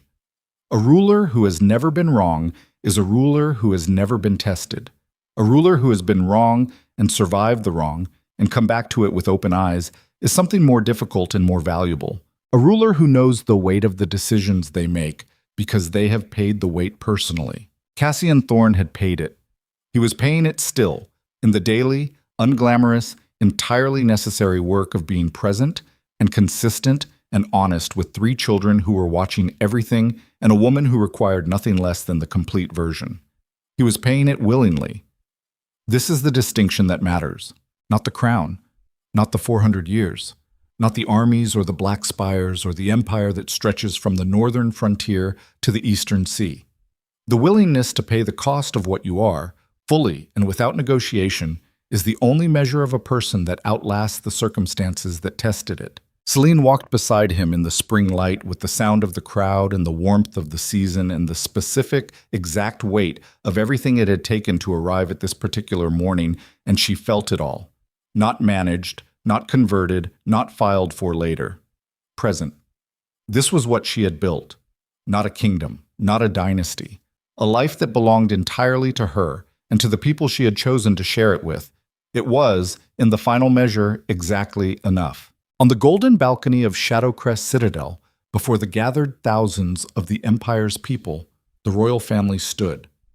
Orion looked out at the crowd with the steady, cataloging attention of a future commander. Lyra looked out with the assessing intelligence of a future diplomat. Lucian stood between them and looked out with the quiet interior depth of someone who understands things that take other people considerably longer to understand. Selene stood beside Cassian in the spring light. She did not look at the crowd. She looked at her children. 3 people who had been forged in the hardest conditions she had survived, who carried in them everything she had learned and everything she had refused to give up, and the specific, irreplaceable fact of who they were without anyone's permission. They were the proof. Not of love, though love was part of it. Not of the bond, though the bond was real.